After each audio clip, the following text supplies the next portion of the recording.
All right, that's it. We're back up. Oh, we should wait. Ah, there we are. Connected to chat, it says. I gotta remember, I don't know if it starts to record the live stream until it says connected to chat. I gotta keep track of that. All right, this is part 2 of today's stream. We already did this for the daytime stream, but now it's the nighttime stream. How nice. All right. Let's grab this. And then over here, we're going to say, what should the title for tonight be? Well, what was the title for the daytime stream? No. Let's just come up with a new title. So, new title, giveaway, free giveaway. Let's also say Cubone close, because it is actually. It's only 3 spots away. Cubone close, Fleer Marvel, and Chrome Star Wars live card shop. Scooby-Dum, Scooby-Dooby-Bum. Alright, it's the same menu as before. We're just picking back up where we left off. Ooh, did I get a message?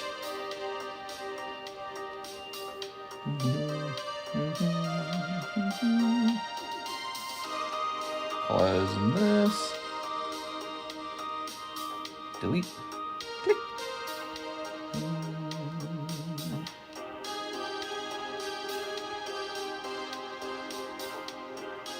Alright. I think we're ready to ping the Discord server. It's 12:22. We're kind of starting on time.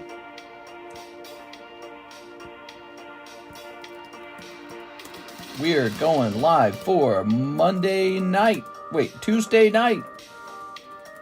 Tuesday night. Boy, I'm tired. I'm not going to lie. I've been missing sleep for a couple nights. Let's check the Monster Hunter Wild news.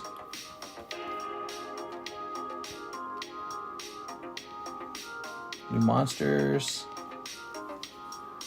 I think we're just waiting for that game to come out in February. Hopefully by February we've taught Alexis how to do some streaming. Alright. So, free giveaway, Cubone close, Fleer Marvel, Chrome Star Wars, live card shop. That has has shown up today. Surging Sparks, man, it's getting expensive. I did my restock after we sold that case, and it's expensive. I basically almost broke even with when he purchased that case. I almost broke even with my cost of restocking it, and that's no good.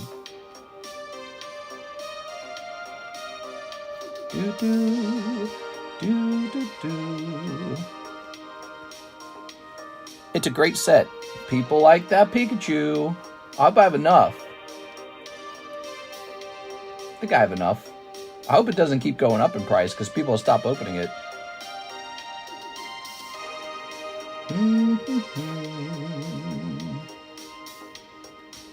And there we have it. Now we have to take care of Edwin Amado Henriquez, aka NHCC.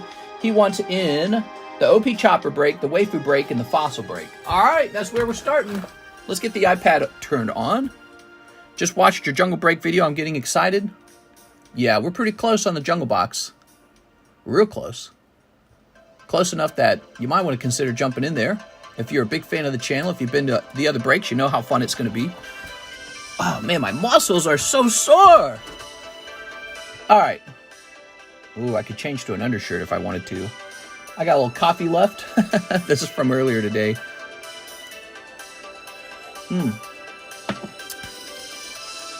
The old lady been showing me positive pregnancy tests all day.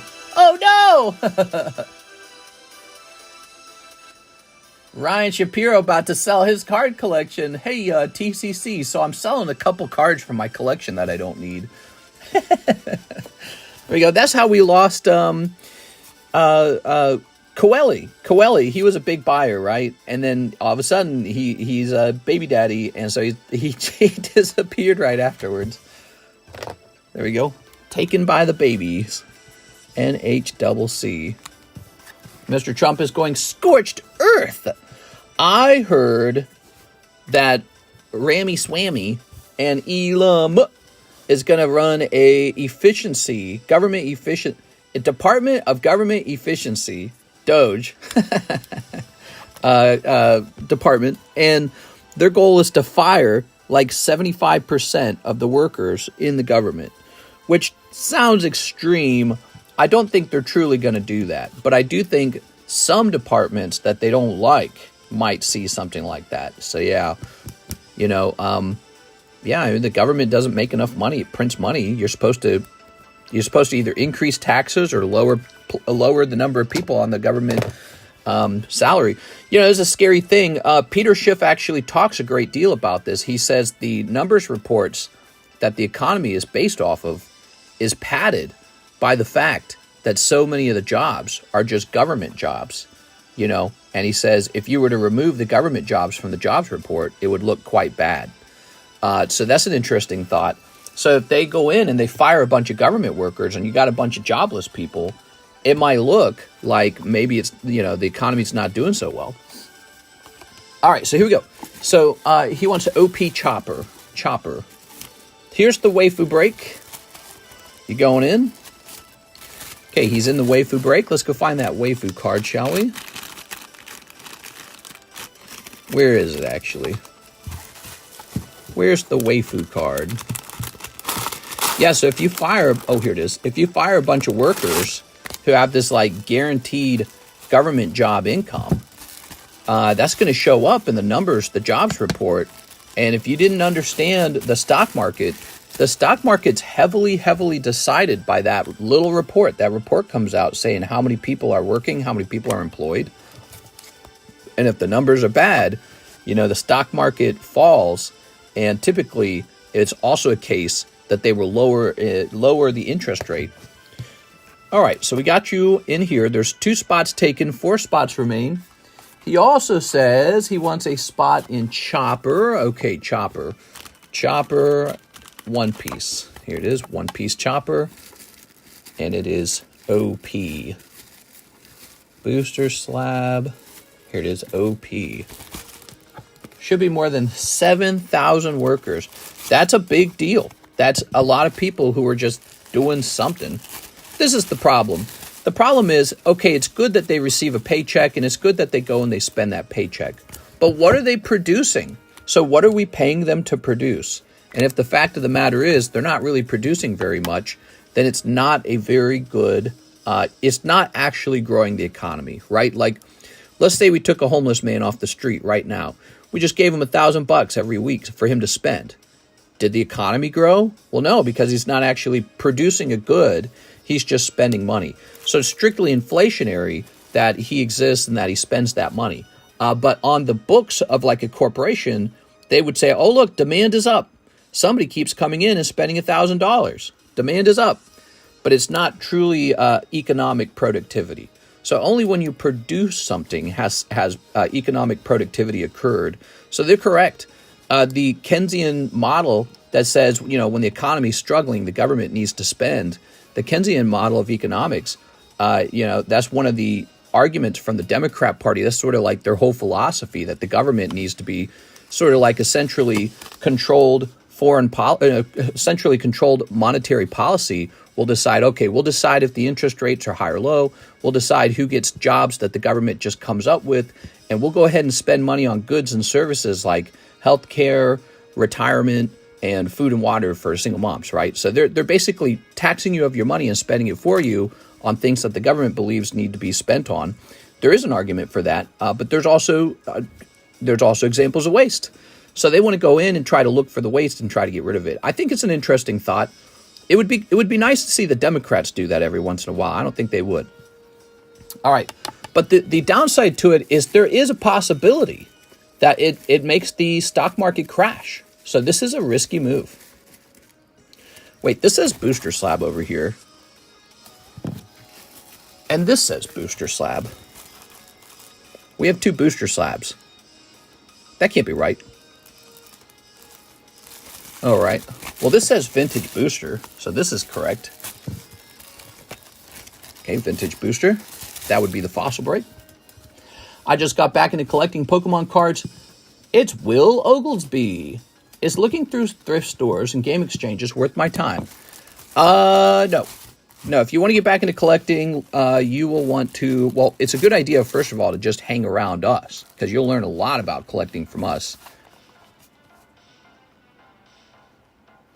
Booster slab, huh? If you hang around this group, you'll learn things, especially just because we talk so much. But if you're just wanting to go shopping, just go to eBay or something, right? You just go to eBay. But what you probably ought to do, you ought to spend some time learning about what you want to collect. So I always tell this to new collectors, don't spend your money. Spend it very, very slowly, in fact. That's a mistake. New collectors spend their money too fast. And then they get better at collecting, but they have no money. So spend your money very, very, very slowly. Like just $10 here and there. Don't really spend any money. But what you need to do is watch a lot of videos, do a lot of research, and do a lot of shopping, and don't make any decisions. The bottom line is, when you're a new collector, there's no rush. Don't rush into it. You'll make all your mistakes if you rush into it. I'll be the best crack baby ever. I think I already read that. Cut that JJ card. The homeless guy spent it on crack and beer. Well, you're right, and that's another complex part of the problem. So if everyone gets UBI, the government will say, haha, we gave everybody money, and then they bought goods, and because they bought goods, now new goods have to be produced. Therefore, the economy is productive. But no, the person who actually received the money, they weren't productive. They maybe didn't do anything. In fact, they have no incentive to work because they've just been given free money. Why would you work if you've got free money? But then you're right. What do they spend that money on? Do they spend the money on assets, gold, silver, stocks, real estate, or do they buy made in China garbage? So there's kind of a difference between those two things. And, so how they spend the money matters a lot. If they just buy like consumables, or they just bought some trinket that we imported from China, it wasn't a good thing. It wasn't actually a good productivity for us. We are. Like if you buy a car and it's made in America, well, you could argue maybe the money circulates and stays in America. But if you hand all these people money and it just circulates out of America, well, then you're just increasing how fast America spends its money into China. So yes, this idea of UBI has always been very ridiculous to me, but it's even more so when you start to analyze and break down how they spend the money. And then also when you analyze incentive structures, people are so disincentivized from working hard when you make enough money to just stay home and collect a check. And we found that out during COVID, by the way. Philip Webb. Okay, Mr. Philip Webb would like me to locate his bag. So I think I did that, by the way, Philip. So here is a Philip Webb bag. Now, where was the one we were having trouble adding it to? Was it right in the front here? Mr. Philip Webb. See, Philip, no problem at all. It was just, sometimes it's hard to find. Yeah, I located it after the stream. We're all good. I think this was a free card I gave you. But here you are. Your bag is not missing. The table's truly full of cards, and it can be tricky to find a bag every now and then. Here we go. Ta-da! Is Mr. Philip watching? Bag's right here, Philip. We got it. All good. There you go. I think there's something about being under a time pressure when you're live that just makes you not as good at searching for the product. Nice. Yeah, I just want to make sure. Here's Mew Foil. Here we go. Here's Charizard 9. Here's Halo Master Chief. Here's Monkey D. Luffy. For dinner today, I had green beans, turkey breast, and gravy. And that was my dinner. And I had some chicken breast, too, because Karis had chicken breast. So we ate super plain, but it really wasn't that bad because the gravy's a very nice touch. I got to go to the gym tonight. Yeah.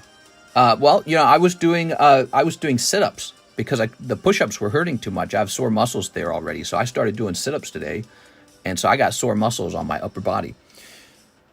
Law, no gym for me. All right, you don't even have to go to the gym. You could just do push-ups. So you don't have to spend money on the gym. Just do some push-ups. All right, YouTube not giving me notifications is annoying now. That is very interesting. So you're claiming there was no YouTube notification. Is that right? Who got a YouTube notification? Who got a YouTube notification? Today you should have gotten one. It's a brand new day. It's 12 a.m. But even if well, I don't know. Actually, I should ask. I got one. Yes, house working out is better, says Troy Malice. I got it. I did. Okay. So the ping is working. Good. Mike's side and I worked very hard yesterday to make sure we didn't actually overpost and create a pinging problem. I got one tonight, but the other day I did not. Yeah, we're experimenting. We're starting. So what Mike's side and I are doing at this point, we're starting to wonder if we should have like 2 channels, one for clips, one for live stream. So we're talking about that right now. We might create a clips channel. So we have a clips channel and a live stream channel so that the channels do not, you know, have a complex problem of over pinging. Because Mike's side wants to be able to post lots of clips, and I want him to as well. And so we're talking about that right now. Okay, let's see. Here is Jonathan Fernandez, 11 packs of the Cashew, number 8. Yes, Cashew's going up in price. I saw it. I saw it because somebody was asking about it. Easy fix for sure.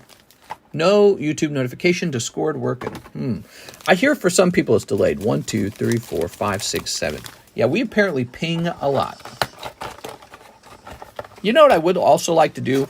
I'd like to try streaming from another platform for once, like exclusively for a night, and build up on a second platform. Maybe like Rumble, maybe like whatever those websites that tend to have, you know, looser restrictions, and just try to make myself comfortable with those websites so that we have like not an over dependency on YouTube. I don't want an over dependency on YouTube. Here's 6, 7, 8, 9, 10, 11. So we got 11. All right. Very good. Oh, there they are. Cashew.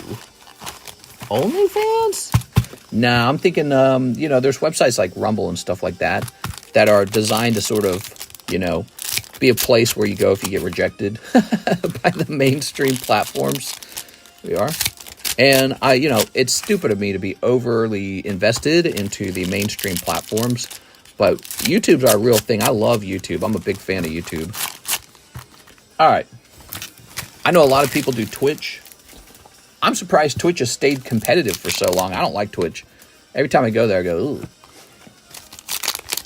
Easy fix for sure. Why not Twitch again? I don't know. I don't like that Twitch is primarily just like live stream. It needs to be video too. We are. All right, let's see what we got. You got the girl with the blonde hair, Jonathan Fernandez. Jonathan Fernandez. Check out my menu, guys. We got a fat menu. Check out the menu. Be sure to read it over. Check out the secret menu. There's a link to the secret menu in the description if you haven't checked that in a while. The price of XY era packs has skyrocketed, and I don't even anticipate that slowing down. So whatever they are today, I think they go higher from this point on. So I'm very excited for that. I don't care if I sell even one more pack of XY era. I think it's in a position that looked very similar to the black and white era back in 2019. So I'm very excited to be sitting on a lot of XY product. I'm excited to see them all reach $1,000 a box. It'd be nuts. There we go. All right. TikTok would be cool. I'm not a big fan of TikTok live stream. I've done live streams over there. It's very, I don't know. It's just not my style. Do I have a bug on me? I probably got a bug on me. Okay.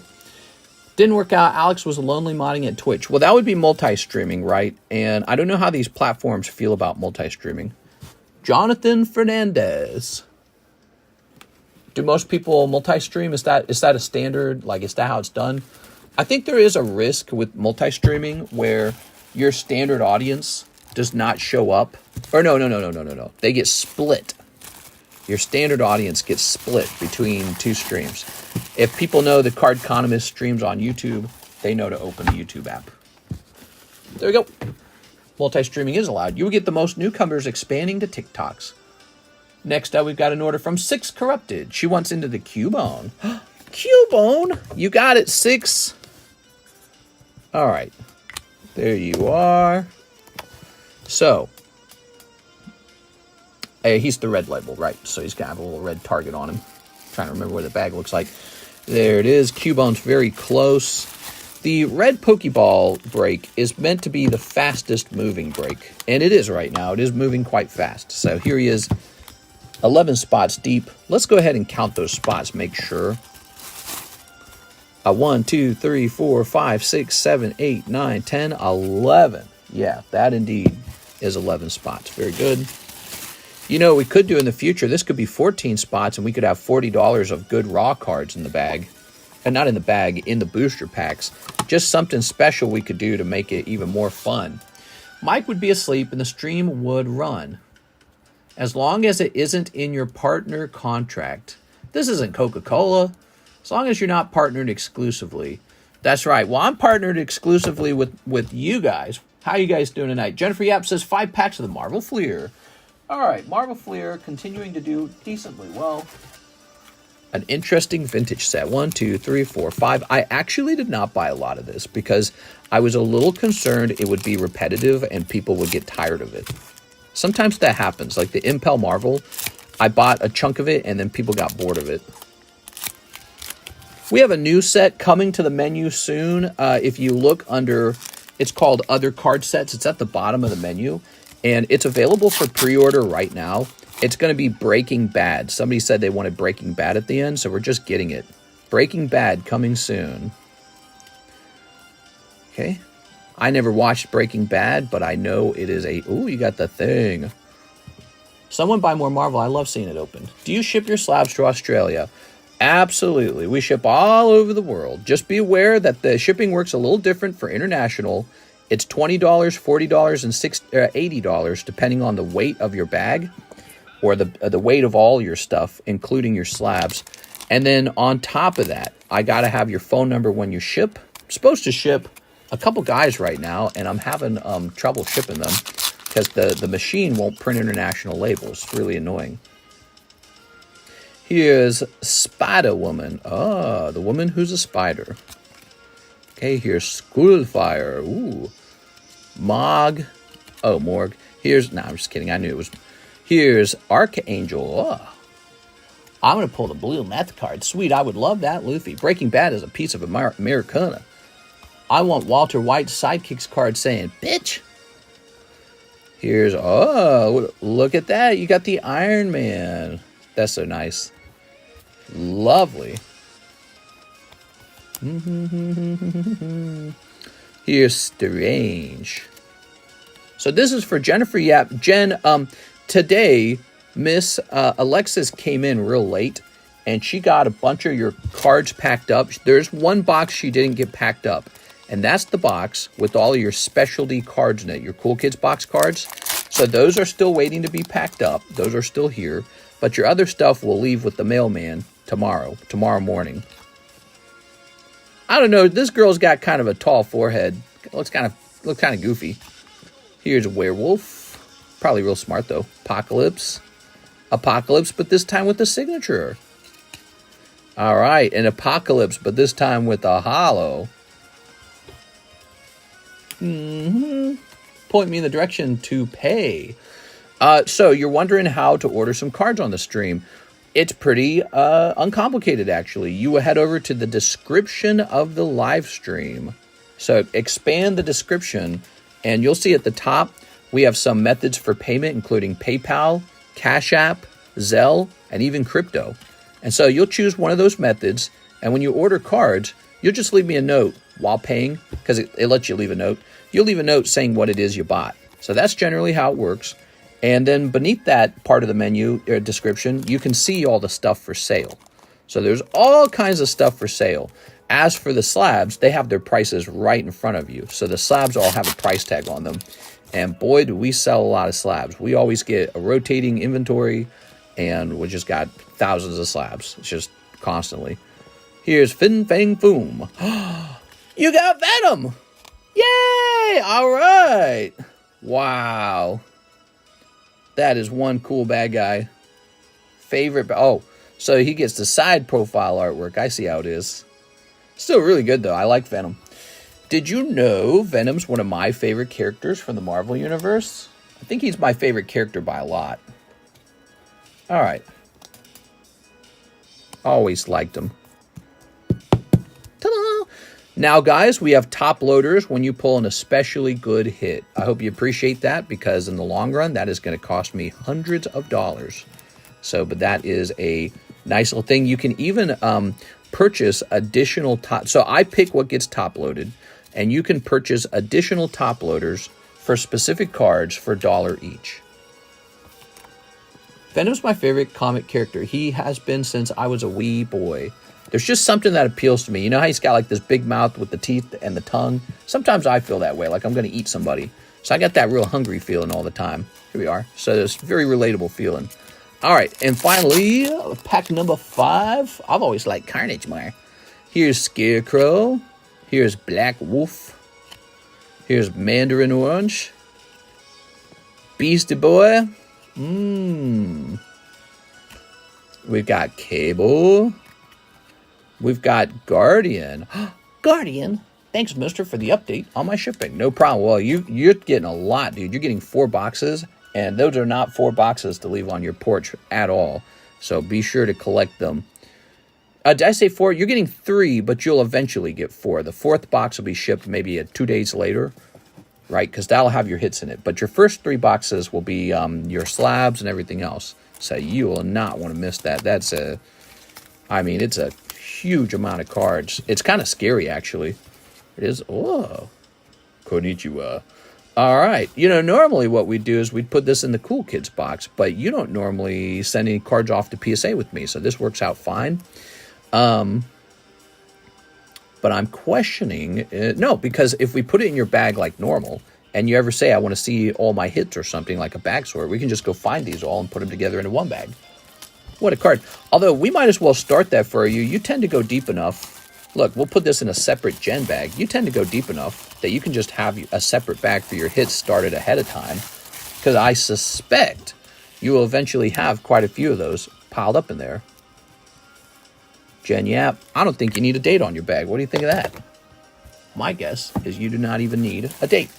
So Gen Yap, and then this is going to be Gen Yap hits bag. How does that sound? Does that sound fun? That sounds fun to me. That's a lot of words. Too bad I ain't gonna read it. Thoughts on surging spark prices? Well, I went to restock today, and they're already higher. So there's a lot of excitement for surging sparks. I'm very cautious with it. It just came out. Enjoy it while you can.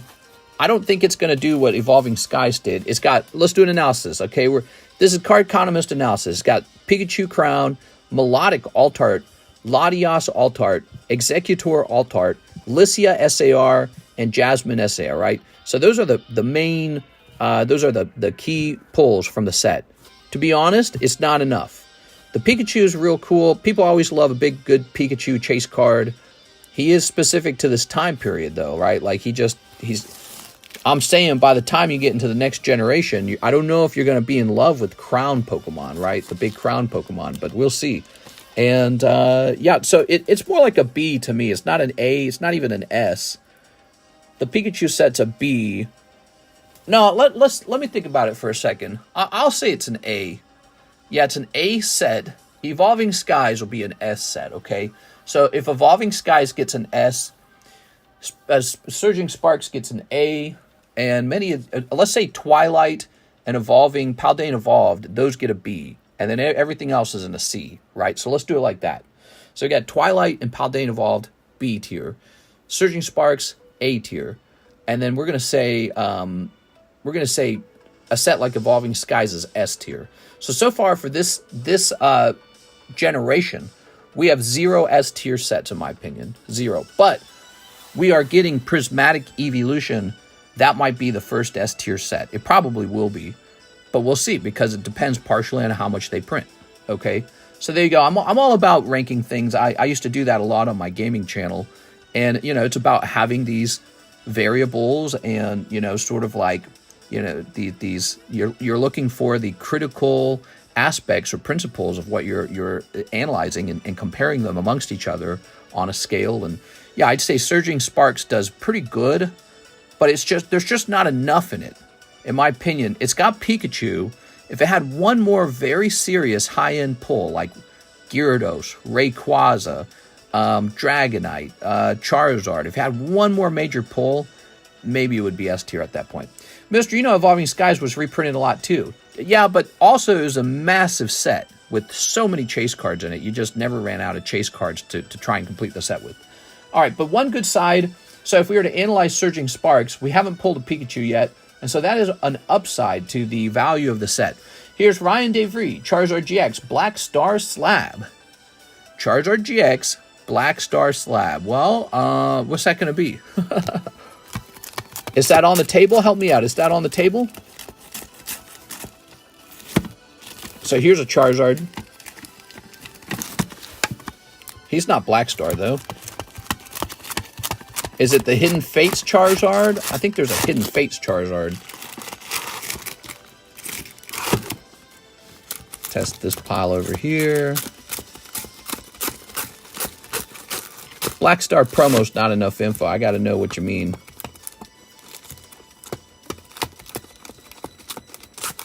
Okay. All right. Saw it on Discord. So do me a favor. When you order from Discord, give me the day that it was posted. So a post in Discord will actually tell you the day it was posted. And you can tell me the day, and then I can just scroll up to that day and instantly find it. But I'm gonna start looking because let's see, you don't know the set it's from, but you said it was Black Star, huh? Let's go to all slabs. See if it was posted really recent. Looking for a Charizard.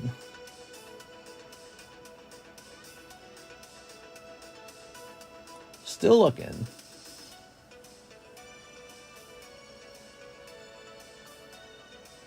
Sent for the Mew Cardos slab.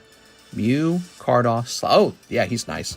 Okay, but let me focus on this one first because we gotta find it. Hidden Fates 10. Ah, perfect. Okay, so it's Hidden Fates Charizard. Perfect. That'll help me locate the item quite quickly. All right, get ready, guys. I'm gonna start digging. This box is so damn large, dude. All right, all these going up. Do do do do do do. All right. Ah, this is the Drill Charizard, by the way. $63 left on that.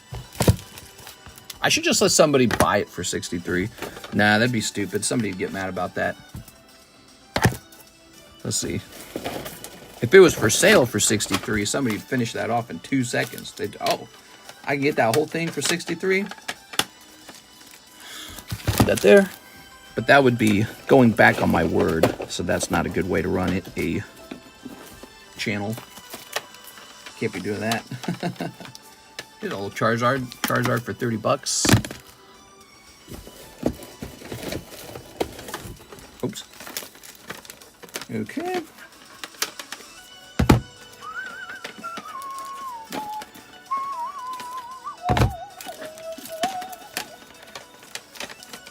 All right.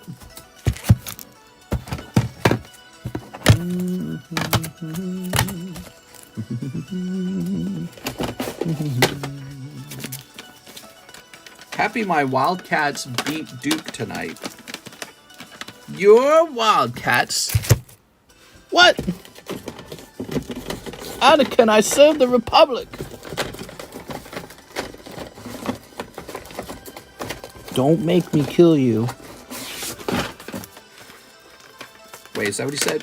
No, he said something like, I'll destroy you or something. Blasty boy, we are looking for a Charizard in a huge box of slabs. Oh.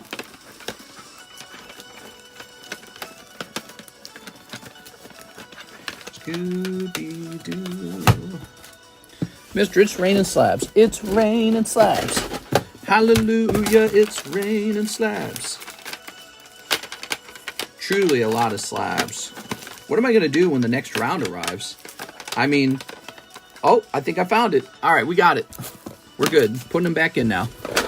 It's possible to have so many that you can't find it anymore. Tossing that in there. Oh. Found him. By the way, do you know what day that was? I should mark it as sold. Be smart to mark it as sold anyways. I noticed we have made about 5 or 6 sales from that Discord posting. So the Discord channel has been useful. It's actually caused some sales to occur. All right. So we'll continue that. We're not going to stop doing that. Whew. I still need to find it, by the way, because I need to mark it as sold. So give me a moment here, guys. Scrolling backwards to try and find it. There it is. Edit. Charizard sold. All right, so now it says Charizard sold by that picture. And we can jump all the way back over here. Ryan DeVries.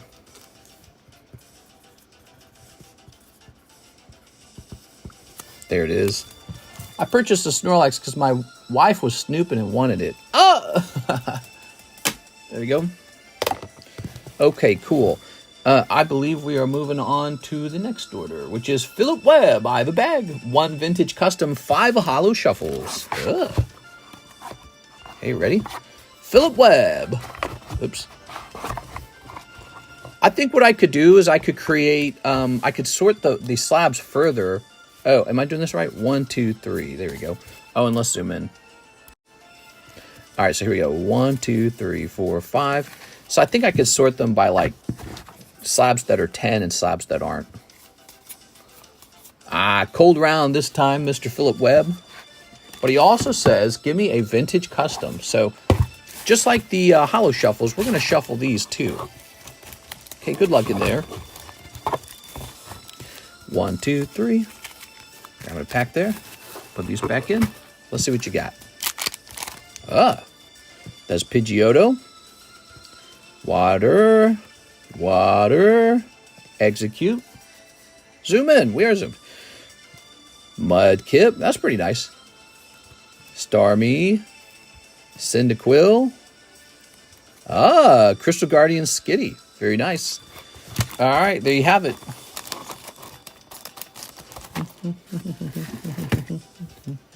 Philip Webb. His name is Philip. Philip Webb.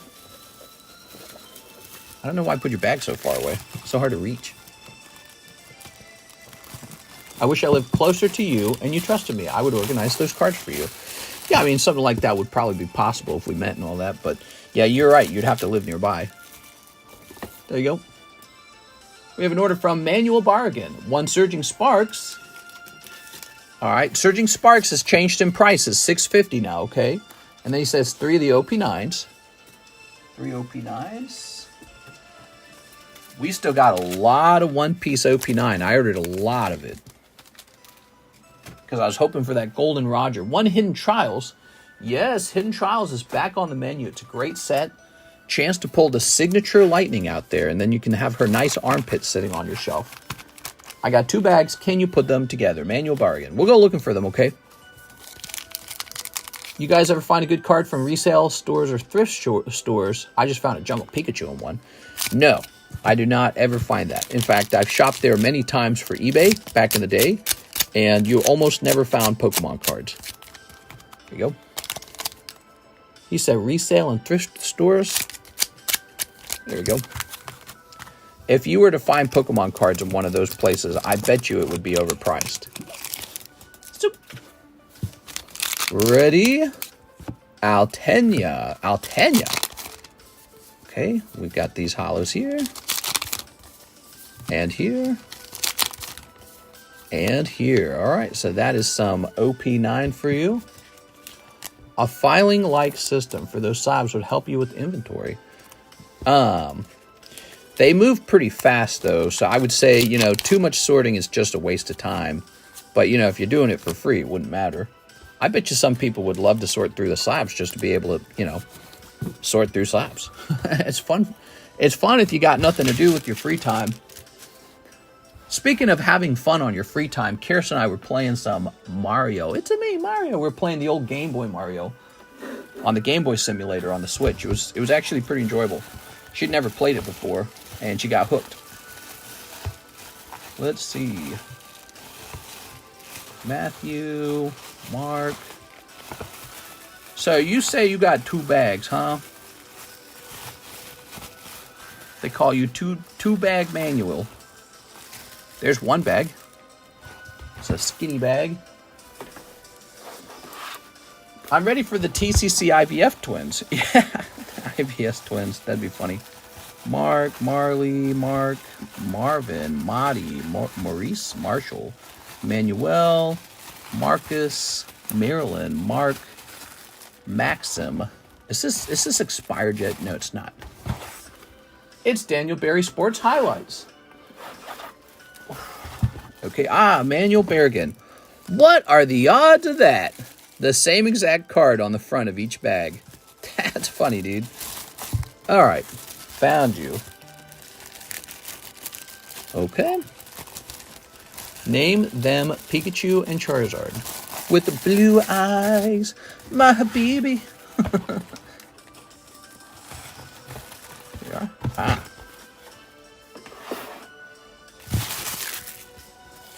Okay. That's My Little Pony. Here's Alligator. Oh, no. This is the clearance slab. This is the clearance break. It's a 2 out of 6 break. It really is way cheaper than it should be. Here's a cheap SpongeBob and a Suicune. Nice.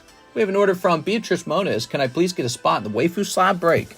It's a fast-moving break. Beatrice Moniz.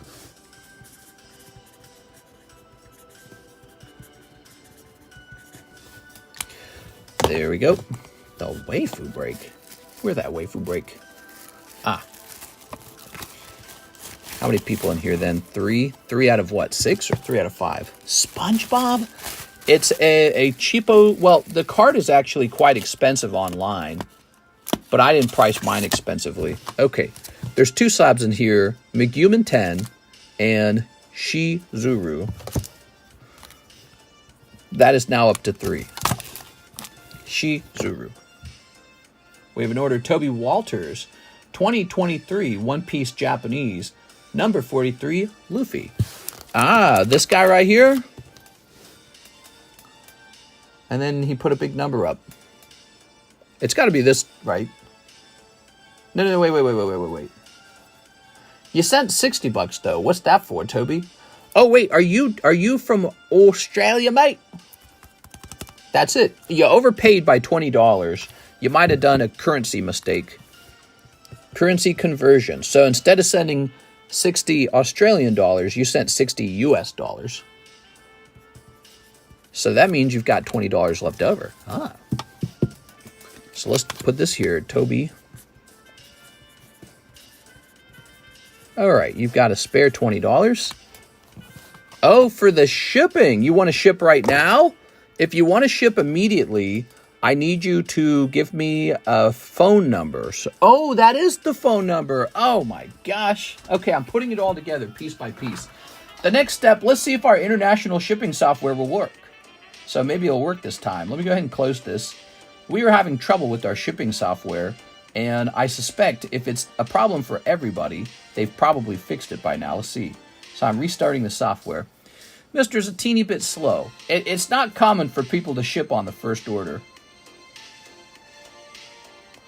Mr. losing it, lads. We gotta take him to the old Metazoo home. That's right. Take me behind the barn and pokey shoot me. Alright, let's open up the international. Alright, let's try and put this... Putting together an international label always takes a little extra time, so be patient here. I follow directions way too close. Well, you know, you don't have to ship it immediately. You can buy other stuff and then ship. But if you wanted to be shipped immediately, that is also an option. But let's go ahead and grab that. Okay. And, you have an address that's very similar to another guy's address. I recognize that street address. There we go. So you live very close to another customer. Okay. It's a very recognizable word. So let's grab your email. Okay, the email. Let's grab the phone number.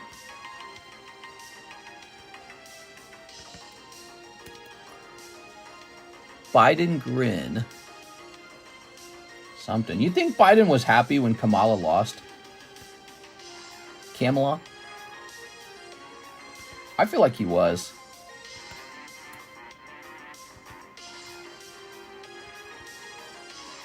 Okay, we're going to edit this. We're going to say...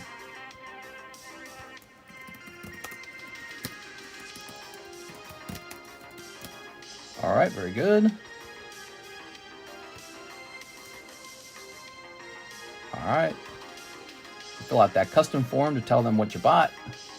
And now let's just see what happens. Let's see if it works. My shipping software is having an issue where it doesn't let me print international labels currently. Let's see if that problem is still occurring today. The video with Biden putting on the MAGA hat had me dying. I think the Democrat Party has dumped Kamala completely. No, I wouldn't say that. All right, here goes. Let's try it. Print. Come on. Please, for the love of God, work. It worked! Woo! All right. International label printed. So maybe we need to examine Chu Calvin's address and make sure that it's up to date or something. Maybe it rejected the address. The street is in almost every country. Is it? There we go. Biden, like you should, kept your boy in the race. I think, yeah. Well, I mean, if you were going to lose either way, might as well let her lose rather than you, right? Think about it for a second. Okay, let's get you a little spare card. You want a spare card? You like One Piece? I'm giving you a One Piece booster for free. So here you go. So there's a little bonus since you placed your first order. And, oops, put this Ryan DeVries slab back. Why did I do that? So we're going to get you this little booster pack for free. You open it at home, okay? For fun. They all looking at AOC as the next one. She's a very useful puppet. Oh, dude, I don't know. I don't think they're looking at her. I think they're wondering if she can win. After Kamala Harris lost so bad, they're going, ooh. They should have had Bernie. I bet you Bernie could have won. I don't even like Bernie. I don't like his ideas. But he would have won. We have Miss Jen, 10 Pokemon Cardos. Jen, you got it. All right. We got 1, 2, 3, 4, 5, 6, 7, 8, 9, 10, and 11. A little bonus card for you today. There you go. Toby going to pull a Minga out of that. We won't get to see it. He could. It's possible. You tell us if you pull a Minga, Cubone, or maybe don't. I don't want to know. Scyther. Okay, here's Pidgeotto. I think that's Pidgeotto, actually. There's Charmander. Another Venusaur. I'm telling you, there's plenty of cards in there. And there's Butterfree. Wow, great round, man. Look at that Venusaur. Hot. Hot. Hops. Hot. Okay. Grabbing this. I really hope RFK bans all these cancer dyes. Man, yeah, I mean, for once, I feel like the government might actually focus on things that I care about. Like, if RFK goes in and he's saying all this stuff about the cancerous chemicals they put in our food, and he wants to put an end to all of it, how do you get this guy in power fast enough? Because it's like, that's exactly what I care about right now. I care about that so much. So much. I want to go to the grocery store and know that the food on the shelf has to follow laws that removes the carcinogens from the food. Unnecessary carcinogens anyways, you know. It's like, it's just ridiculous. Here's Blastoise. They had problems like this in the past, like when they used to put chalk into bread in the Victorian era, because the producers of food are always looking for some way to make more money. They're always like, how do we cheat? I don't want to sell food. Mew Cardos slab. Here you go, Miss Jen. Why would I sell food when I can sell chalk as food? Ooh. It's like when they put sawdust in our food, too. It's like, what the hell? What the hell? Miss Jen picking up a beautiful Mew. Aw. Who is RFK? I live under a rock. Ruth Faders Kinsberg. That's her name. Ruth Faders Kinsberg. Okay, let's see. Also, fingers crossed for Alex Jones. Alex Jones, huh? Dude, could you imagine Joe Rogan as the press secretary? That'd be funny. Nah, that guy's not going to get a job, though. He's too powerful as a speaker on his channel. Chent Zeg Vong. That's when people are like talking about Ben Shapiro, or who's the black girl? Her name is Candace Owens. When people are talking about Candace Owens getting a job in the administration, I'm like, that'd be stupid. They have way more influence and power on their own YouTube channels. You wouldn't want to remove them where they're already being effective as sort of like an influencer or a think tank. All right, Mr. Vong, he wants 2 of the Fujimi Bunko 2 Holo Shuffles. You got it. Finish that Cubone. Oh, this is a lot closer than I thought. There's 8 spots left here. Whoa. All right, what we got? 1, 2, 3. Okay, 2 Holo Shuffles. Good luck in there. Ben Shapiro, any relation to our own Ryan Shapiro? Now, speaking of Shapiro, people are saying Kamala Harris made a big mistake when she chose Tim Walz. She had a chance to choose a gentleman with the last name Shapiro, and that might have secured more of the Jewish vote for her. But also, they think he just was a more competent politician than Tim Walz. And so she gave that up, probably because she might have been scared of the pro-Palestine crowd within the Democrats' own party. Remember, that was a subject we talked about, the splitting within their own party between those 2 voter blocks. So they're going to be like, well, whose side are you picking? We are, oh yeah. All right, look at that. And the Republicans very confidently chose Israel and the Jews. And then Kamala Harris also chose that, but I think that means she instantly loses the Arab vote. And I think also the Jewish vote was probably looking at her going, are you sure? Like, how much do you support our side? You know, not as strongly as the other guy does, because the other guy's really sure. There you go. So this is a subject we were talking about how, oh, very nice. Look at that. That's so cute. All right. One of the problems with, everyone coming together Kumbaya style is it turns out it's really hard to pull off the Kumbaya. You've got groups that don't like each other. There you go. All right. Kamala was pooping on the Israel president and refused to see him. Well, yeah, Netanyahu, he's going to prefer Trump by miles. Definitely. We are. Because the Democrat Party in general was saying, don't do the war, humanitarian crisis. We're not going to let you do this or that.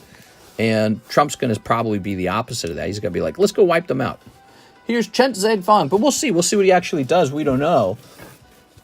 The stock market seems to think he's going to do a great job. But guess what? He's not even in power yet. Could be too early to celebrate. I noticed Bitcoin, by the way, didn't go up to 95 today. It stalled. And I think there is people maybe considering, like, is it overpriced right now? Trump has not spent $1 federal dollar on Bitcoin yet. There's no actual, what I'm saying? It's everyone trying to price the Bitcoin market ahead of time, and that could be a major mistake. Now even the Pope is pooing on Israel. Will this affect the upcoming Luce merchandise? I can't believe they made an anime girl. It's I don't know. I don't like it because it doesn't feel Catholic to me.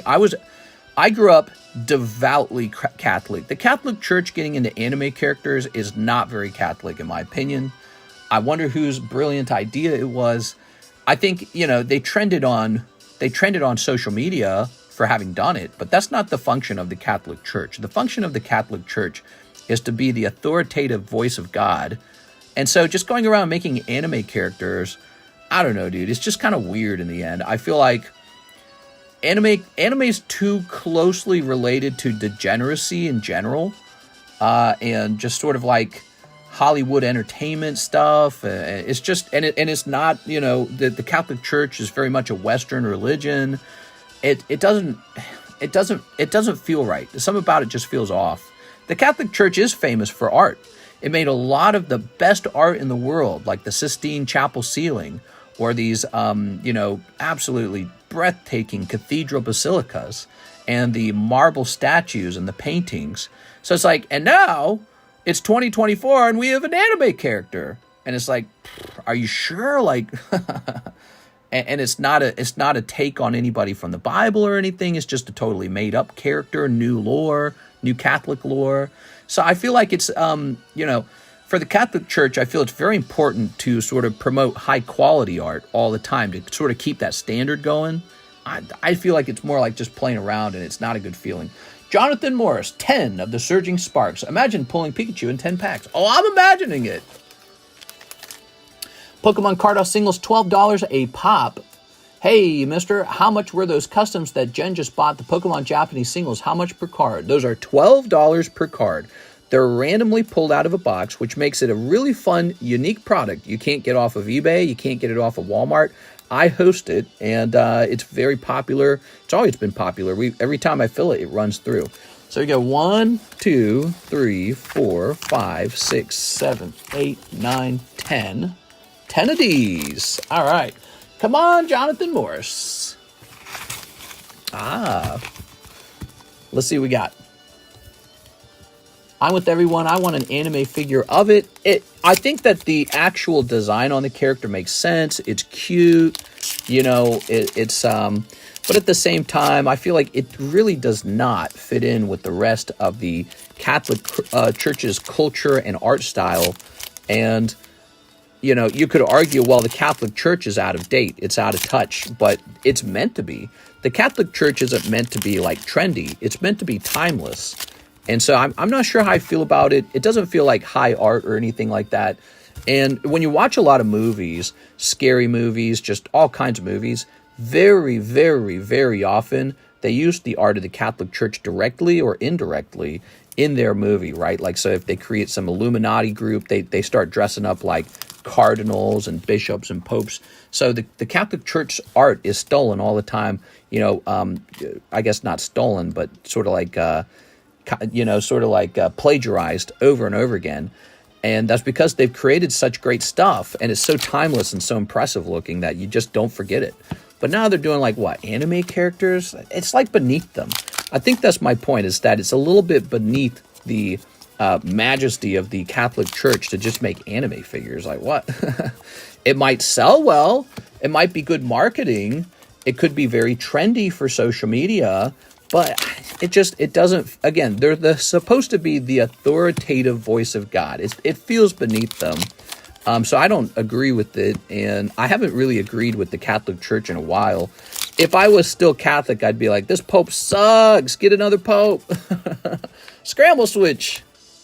I want a real, sort of like tough, hard-ass Pope. I don't want like Stinky Willie. That's how this current Pope feels. He feels kind of like the way his triple chin looks. So the feeling of the Catholic Church looks the same as the Pope's triple chin. I'm not a big fan of it. But, he gets to do whatever he wants, and the Catholic Church has to follow him until he passes. We are Rabaska. Damn Catholics. Wait, I'm Catholic. Catholic. We need weebs. Yeah, like, how many people are going to become Catholic just because they made an anime character? I don't think anyone. Oh, you have an anime character? Okay, I guess I believe in the Eucharist and the Trinity, and this is the one church, and by the way, I should go to confession. I don't think that anyone's going to convert to Catholicism just because of a trendy character that they designed. So I'm thumbs down on the anime character. There's Jonathan Morris. Fun, but ultimately beneath the authority of the Catholic Church. It actually spins them off as looking less and less angelic and more like a marketing team. There we go. All right. Cute anime character. Well, guess I'm going to church today. Yeah, exactly. No one's going to do that. There's not a connection between that. When you go to the Catholic Church and you got like the hymns and the kneeling and the humility and with my self-flagellation, all that stuff, very unrelated to anime. There's no relation between them. You don't feel in any way, a connection to anime characters at all, or any cartoon character. So, but maybe if they'd made like an anime version of the stories of the Bible, that could have been cool. That would have been neat, but they just sort of made up a new character. I don't get it. It's not a saint. It's just a character they've made up. So I'm not a fan. And I'm betting the Pope had to sign off on it. I'm betting he had to decide. My 2D husband is real. All right, let's see. What do we got? Do we have some orders? We have an order from Sergio. Is this Sergio L12? Give 6 another Cubone spot. What? All right, you got it. Oops. This is going to be the spot because it's true love. Where did I get Celio? What's that from? Imagine being a preacher and you see this blasphemous... Yeah, it's like blasphemy almost. Right? It's like you're not supposed to worship statues and stuff. 2, 6. But they're not worshiping it. I get it. It's just like... It just seems kind of like the Catholic Church is screwing around. Like, bro, don't screw around. You're supposed to come off as sort of above it all. And making anime characters kind of brings you down. And you're sort of like... holy authority. those are my thoughts. What do you guys think of that subject? Let's go grab the red Pokeball. It's very fun, by the way. I'm not denying that it's not fun. I think it is fun. Dude struck in something, giving out that spot. 1, 2, 3, 4, 5, 6, 7, 8, 9, 10, 11, 12. All right, 12 spots deep, everybody. Okay. All right. I hear if you give 6 a spot in some of the breaks, she'll let you see a picture of her Gordy collection. There you go.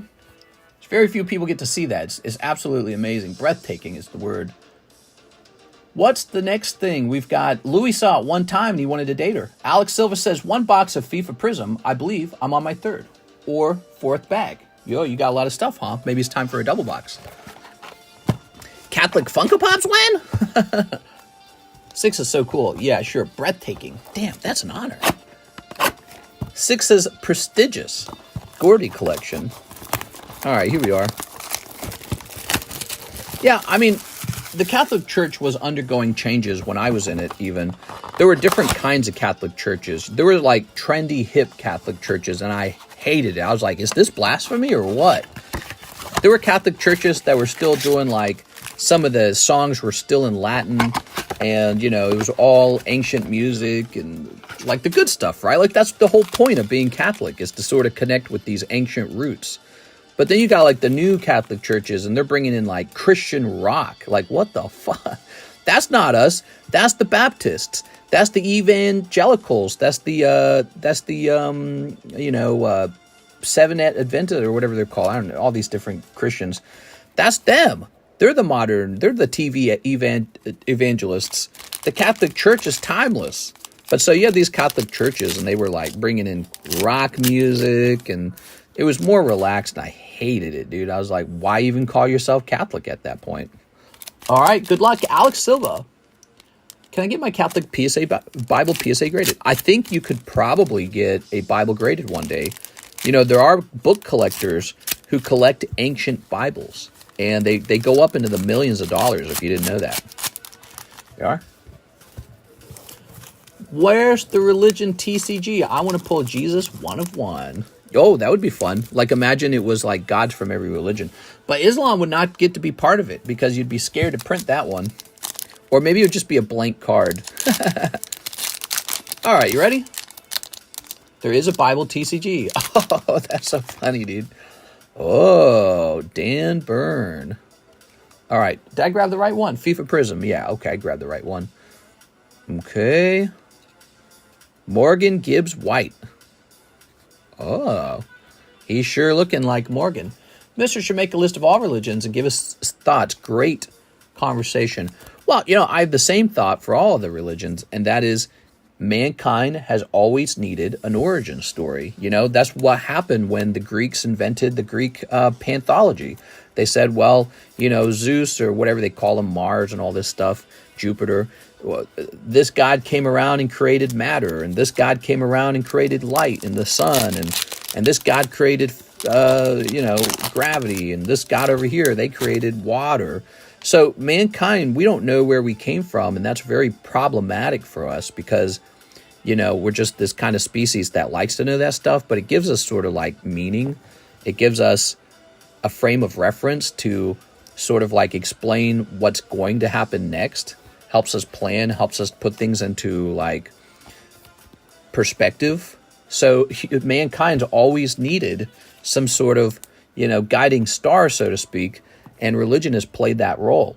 And so we see every single large group, whether it be the Aztecs cutting the hearts out of captive children, or whether it be, you know, the worshippers of Thor, that would be like the early Germans.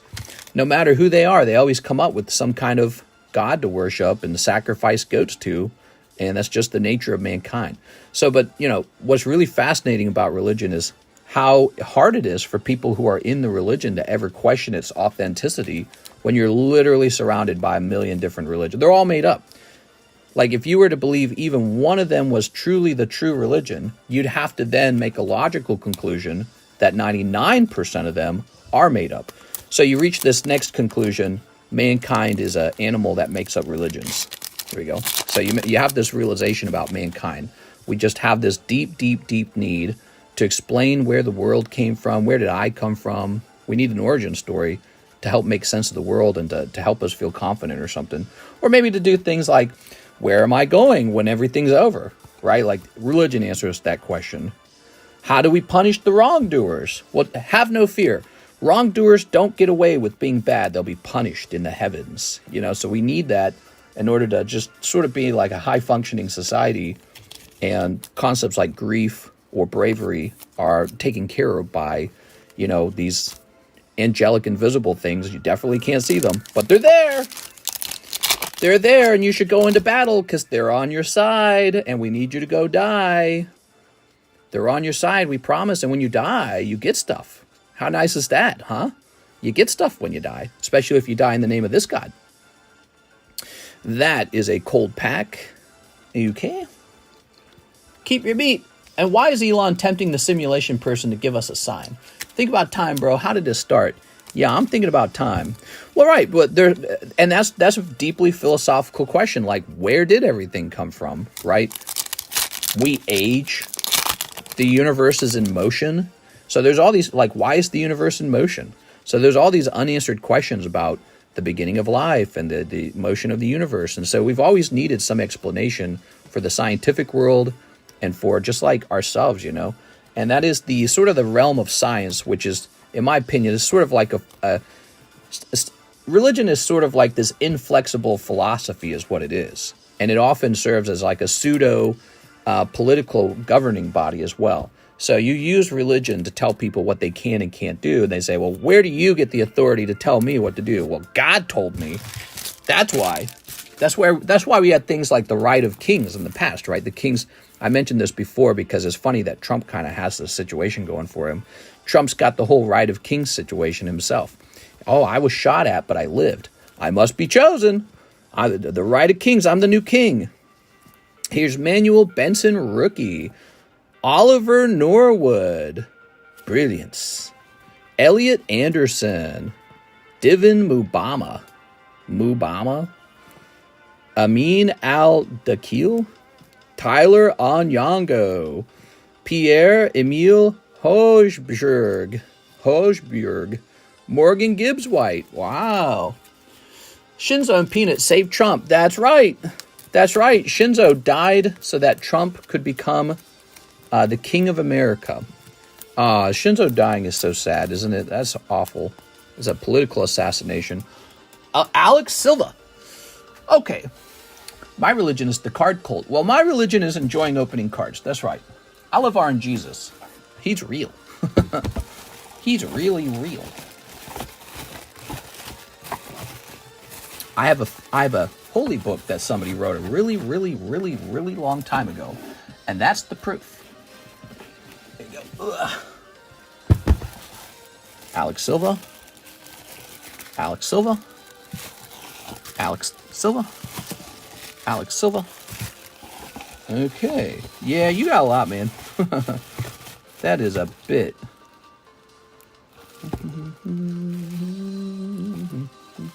Is this Alexis? This is Alexis? You guys need to donate to the Alexis bag. All right. I am the chosen one. I highly doubt that. Doubt. Doubt's a powerful thing. Being able to doubt what you're told is in my opinion, it's a sign of intelligence. I think it helped me stand out from my siblings, actually. Some of my siblings were not able to doubt my parents, and I was. And in the end, I was probably by a gigantic stretch, I was the most successful of 11 children. And one thing about me was I had the power to doubt what I was told by authorities. I think it's a sign of intelligence. Doubting what you're told by authorities is a sign of intelligence. Like, you won't tell me what to believe. I'll decide on my own what's real and what's not real, using my own brain. You are. Some people, you can kind of hypnotize them into what to believe. And it's harder for them to question it. There we go. And some people are so hypnotizable, not only will they not question it, they'll die defending your ideas. There we go. So you can hypnotize them into a certain idea, and then they'll fight to make sure that your idea that you gave them is withheld, protected, unquestioned. That's the job of the politicians, is to sort of hypnotize you. Alex Silva. Politicians have that job. Used car salesmen have that job. Preachers have that job. It's the same job for all of them. Scooch that over there. Scooch this maybe over here. I'm going to put this up here now. I think I'm going to move this NHCC box off to the side. I've come to lead us to purity. I doubt that. All right. I've been cleaning my shelves up, so I got like this extra space on my shelves. It's really nice. All right, there we go. Now, who's next? We have an order from Sky Henderson. Shipping fee for my bags. All right. Let's get them shipped up, guys. God prevented me from dying from a sewer slide. It was God, not the doctors. There we are. I didn't know you were so religious. All right. There we go. I think Mary could have been a nun. Sister Mary. There you go. Hail Mary, full of grace. How much you pay for your DEI agents? DEI agents? What? DEI agents? I do not know what you're talking about. What kind of car are you buying? I'm buying a Toyota SUV. And it's pretty expensive. Not the usual kind of stuff I spend my money on. But we're going to buy it and we're going to keep it for like 10 years. And then we'll sell off the other car eventually, pretty soon, to offset the cost of the new car. And we think our old car is going to be worth about $6,000 to $8,000. I'm a TCC, DEI hire. I think what Mary's saying is everybody gets a slab. Mister needs a G-Wagon. Yeah, I'm getting a Pimp-mobile. Pimp. Sky Henderson. Okay, we're setting up your label right now. The subject of religion is very fun, especially when you get a large group of people with competing religious ideas. It's not very fun when it's just one group and they're very intensely, inflexibly stuck on their beliefs and they're like, I won't even entertain your idea at all. But it's more fun when you have a real complex debate and conversation with people who are more open-minded. Because you can start playing around with the ideas rather than sitting from the entrenchments of your, faith and trying to force everything into, like a circle into a square hole. All right. Which is what you tend to have to do when you're really, really, really defending your faith. Hail our Lord and Savior, Arceus, our Father who art in heaven. All right, next up we've got... Click. Alex Silva, 2 more boxes of FIFA looking for Erling Haaland cards. Is it Haaland? Haaland? All right, 2 more FIFAs. I got 1 more FIFA. There it is. And here is a FIFA as well. So I brought a couple into the room. That's cool. That's why this area was so full. I brought all these FIFA boxes in here. I must have brought like 5 into the room. Oh my gosh, Mary. Says pre-order though. Did you actually order Breaking Bad? 100%. When you guys make a recommendation, I take it very seriously. By the way, guys, join our Discord server and make a request for what you think is going to be a good card set in our channel, card set request. If you've never joined our Discord, I promise you're missing out. It's a fun place to hang out. There's a giveaway, a monthly giveaway. So every month I just give out another slab. And there's not a lot of competition in there for it, in my opinion. But you can actually talk about what slab you want to see next. What card set you want to see next. You can also talk about your food and your car and just socialize. But you can also use that channel to take a look at all the slabs I've priced up. Because as I remove them from the table, I take a picture of them. When Moses saw God in the burning bush, was it talking about weed? Yeah, I think Moses was burning some bush. You are. There you go. Oh. There we go. Well, religions have been really fundamental for the creation of civilization. So I don't want to throw religion entirely under the bus. I just think that it's time for young humans to really become super intelligent about, religion. Like maybe there is a God. Maybe there's some super powerful conscious being in the sky, and he really does exist, and he made everything, and he's got a set of rules for you to follow, and you better worship him. And if you worship him wrong, he's going to put you in hell for all eternity. So that could be real. Or maybe it's a little different. Maybe it's like what Isaac Newton said. Remember, famous, intelligent Isaac Newton. Maybe he said there was a God who created the world and then stepped away from it. So it's like God's creation, and it just kind of ticks on its own, like a clock, right? Toss this over here. Because God definitely doesn't intervene in any cases. Like he's not, he doesn't pop out of the sky is what we mean when we say that. Think about how fast religion would be over. The religious debate would be over if God just popped in once a week and did like a news update with us. He doesn't do that. So Isaac Newton believed in sort of this concept that God created everything, but then he just he doesn't participate in it. He's not in it. All right. And then there's other guys like Stephen Hawking who thinks there is no God and that everything just boils down to physics. And in my mind, that's like saying physics is God. Here's Reese James. That's funny. You've said that. I've always thought that the burning bush could have been weed. I choose the latter. Morals came from guilt. Right. Well, you could argue that morals are a sophisticated evolution in humans to sense, socially complex, socially complex skills. Let's call them that. Socially complex skills.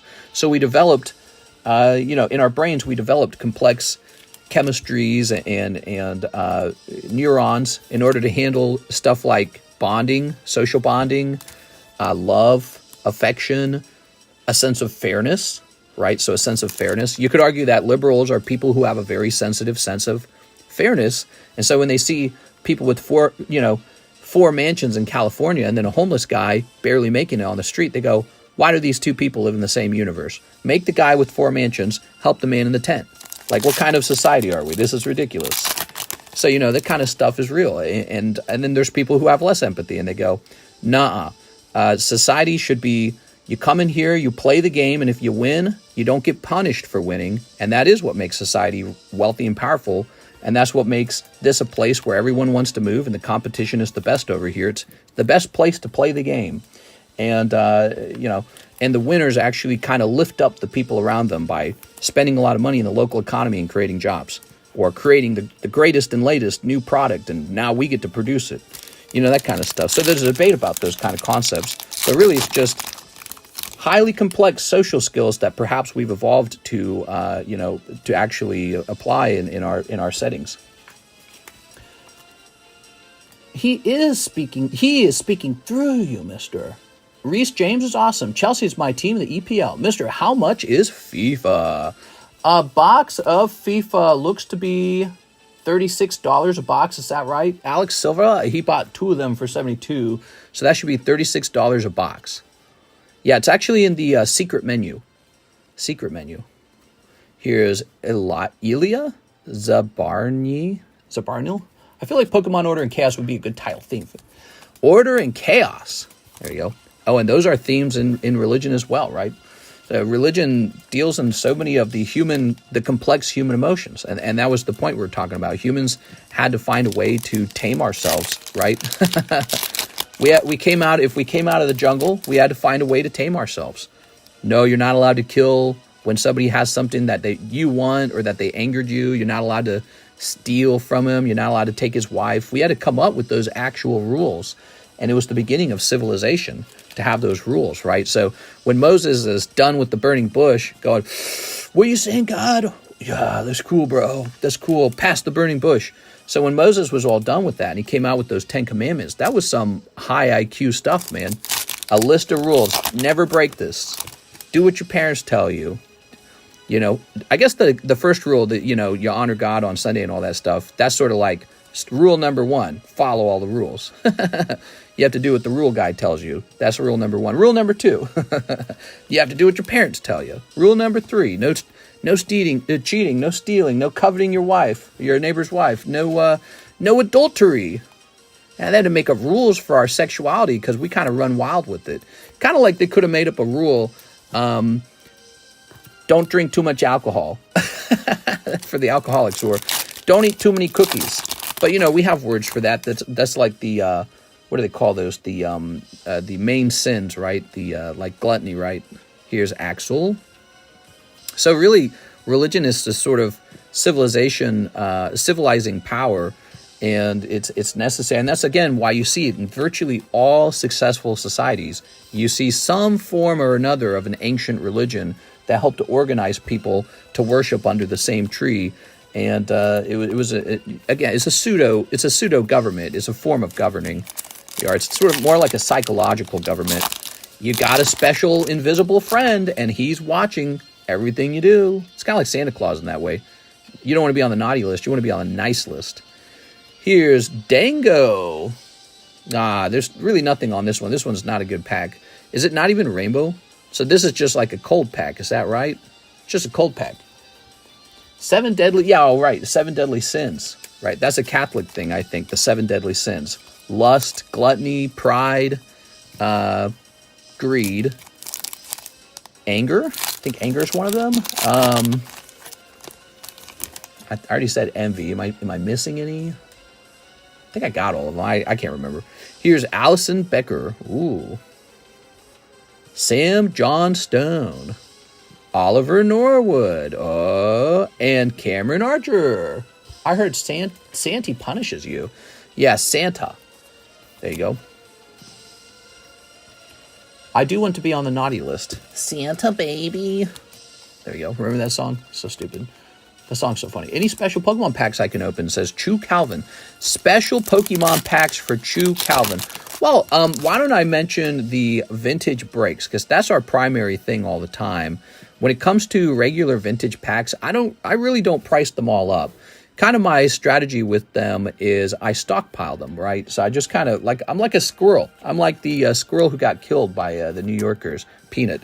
And I grab vintage booster packs and I store them up, and then I let them sort of like leak out one at a time to the table in a break. And so we got these breaks right here.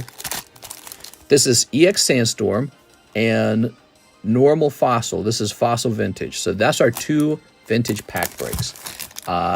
You might participate in those if you want a shot at the EX Sandstorm Reverse Holo. Maybe it'll be a heavy pack. You never know. But as for the rest of my packs, I kind of leave them there and just let them get older. Like, I have packs that have gone up in price because we just don't touch them. But I suppose I could price them all. My problem is, what if they become out of date? And I just got to constantly update the prices, or they undersell because the market has jumped. So say I price a pack of 500. 3 weeks later, it sells, and then I turn around to buy one, and now it costs 500. So I haven't messed as much with the vintage stuff, but I ought to. I ought to have something I'm more confident with selling. It's just, I don't know. I just really, I think I hoard the vintage a little bit, and maybe that's a weakness for this channel. No hoarding. Here's Sandro. I've kind of a long-term approach to everything I do, and so my fear is in the future. What's this? It's numbered? It is numbered. You got a Nas Zaruri. Whoa. Santy stole my panty. You, sport. Hey, you'll shut your mouth. Alex Silva's a paying customer. This is 25 out of 140. Nice, dude. Is that good enough to put him into a top loader like this? Nice, solid rookie. Okay, he thinks it's nice. There we go. Mister's part dragon. Yeah, I got that. What do they call it? Dragon sickness? I think that's what they called it in the Hobbit. So I got a little bit of that dragon sickness in me. Where's the Everstone? You've stolen it. You're not yourself. Here's Lewis Dobbin. Lewis Dobby, the house elf. And Sasa and Douglas Louise. All right, there it is. They're all done. Here we are. But we used to have the XY Generations box. I think you opened one of those, and those already changed in price. Can you believe it? But we've got a new one arriving. It's going to be Blastoise. Yeah, those are just started jumping immediately the moment we started buzzing through them. The person I was stocking those up off of, he immediately changed his price. He noticed I was buying them quickly, and he changed his price. Do you see how complicated it is to win in the market? If your supplier thinks you're doing too well, they change their price. He's like, oh, there's hot demand for this? Good, it's $50 more now. And so if I had been much slower, if I didn't sell through them so fast, I might have stockpiled, because he's got more. I might have stockpiled them better if I had not bought through them so quickly. So I bought 6, and then he immediately changed the price on them. And he's got more, but so he's super frustrating. I tried negotiating some sort of deal with him. He's like, no. I was like, all right, let's just keep doing this the expensive way. But yeah, so that guy, he's no fun to try and do sales with. We are, but yeah, so he's noticing that, oh, well, you're actually selling these. Well, now they're $50 more. So we had to pivot and go in another direction, because I'm not gonna like reward him with more sales. All right, so and that's kind of what goes on. The guy who runs an effective card shop, he has a complex job of sort of placing bets on what, how much product to order for a particular new set, because of the weird nature of cards going up or down after release. It's sort of like placing a bet in a stock market. Also, maybe not in the stock market even, but just placing a bet. James Trafford. What? James Trafford. Bukayo Saka. Sussy Baka? Here's Martin Odegaard. Reese James. Who did he want? He won an Erling Haaland. We have quite a bit more of this. If you want to open any more, Alex, feel free. I'd be happy to open it for you. Sport guys are welcome. All right. Do you have any black, white, XY boxes for next box break after Jungle? Sure. We could do a box break like that if you wanted. I thought you guys would want to open something maybe a little more illustrious than just a black-white box, but we could do a black-white box. I don't think they're special enough, to tell you the truth. Neo Destiny, any of the Neo boxes would be cool. I like the idea of doing Gym Challenge or Gym Heroes as well. Huge fan of those. And then, just thinking it over, there's Fossil's probably the cheapest one. If you care about price, Fossil's going to be probably the best choice. So plenty of Fossil is still open. Fossil's not a bad set. It's got Dragonite and Gengar in it, and Gengar's kind of overtaking Dragonite as the most expensive card. Did you know that? You guys might not have paid attention to that, but I was noticing that the other day. Gengar from Fossil he's real serious business. There's one for sale, and it's $12,000. That is some really impressive numbers. So this to me suggests that Fossil could currently be undervalued, because people have looked at, Fossil as, oh, it's overprinted. But no, dude, look at the Gengar, man. People want that Gengar like crazy. Kabutops is cool from that set. He's not as good. Kabutops not as, oops, look at that. See, I'm handling him rougher just because I know he's in here. All right, you got a Nas numbered card. Very good. You're not special enough. Switch up some Metazoo for the next order. Oh, I was supposed to do Metazoo. Okay, so Metazoo Kickstarter is on the way, and I'm supposed to put that onto the menu. Like, you can just order a whole pack of it. It's going to be rather expensive. Alex Silva.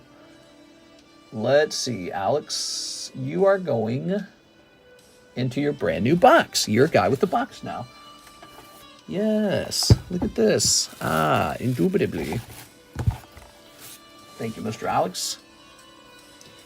All right. Man, I did not get enough sleep today, and I'm not going to get a lot of sleep tonight either. I have to wake up real early in order to get this car. It's going to cut into my normal sleep time.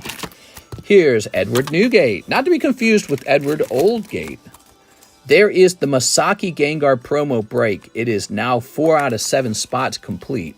It's moving slow, but it is moving. That's the most expensive slab break on the table. It's called the Mega. Here's Nidoking, 3 of spades. All right. Opened my first edition Fossil the other night. Pulled a non-hollow Moltres. Worth it? Definitely. Yeah? Cool, man.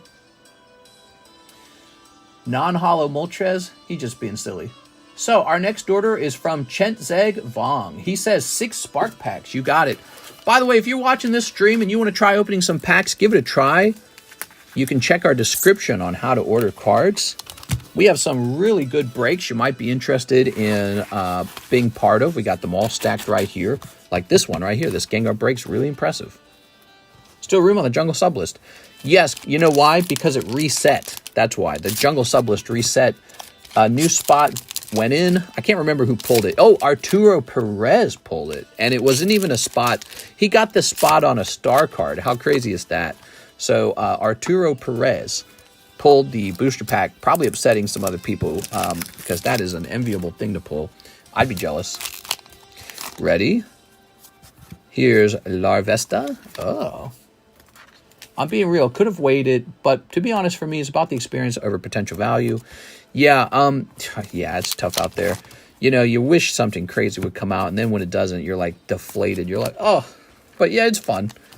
Crazy to think that the packs cost hundreds of dollars as opposed to $3 like they used to cost. Like, nobody knew how good the product was going to get over time. We know now. Flutter Mane, the mane with the flutter.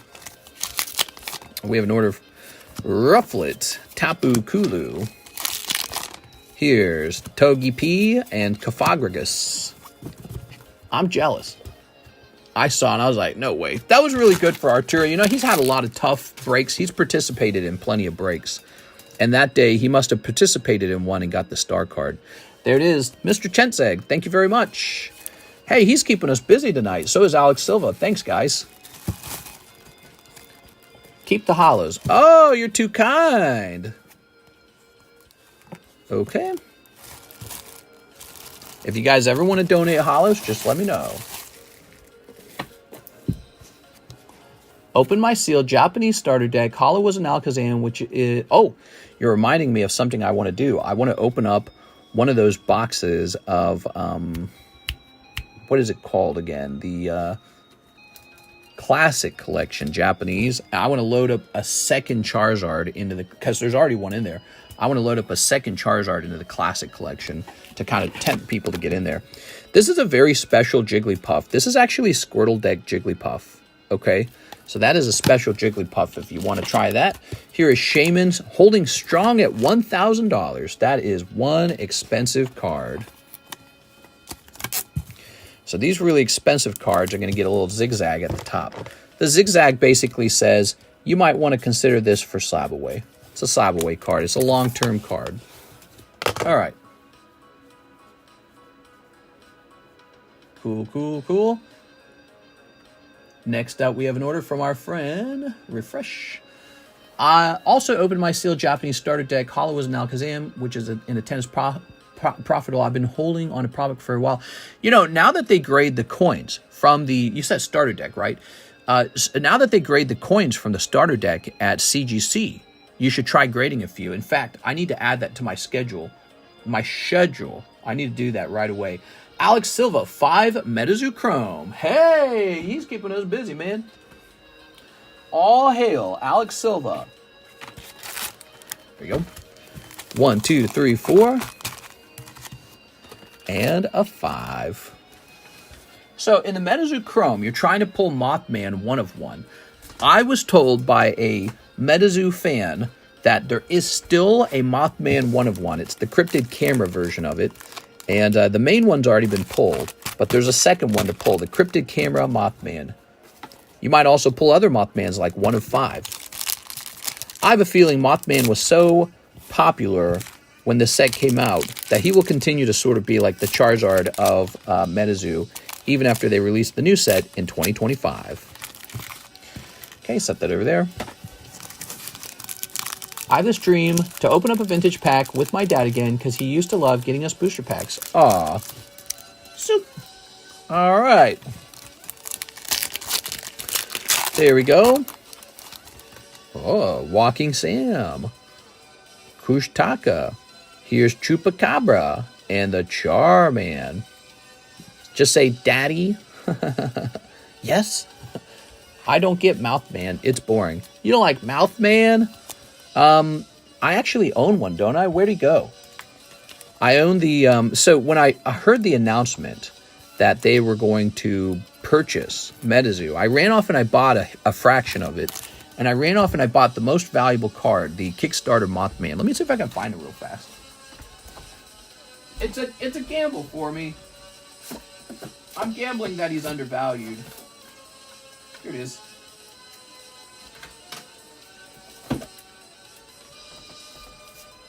Let's see how he's doing, because I bought him a couple months ago, maybe 2 months ago.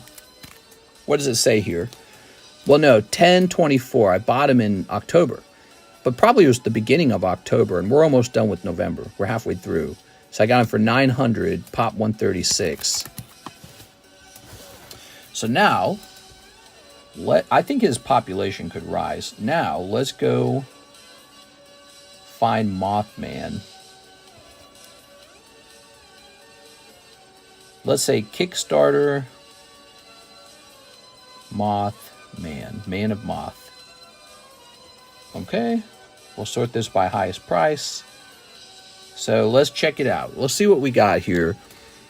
The Mothman, right? We don't want the reverse holo. This is the regular holo, right? There's a reverse holo, but people want the regular holo.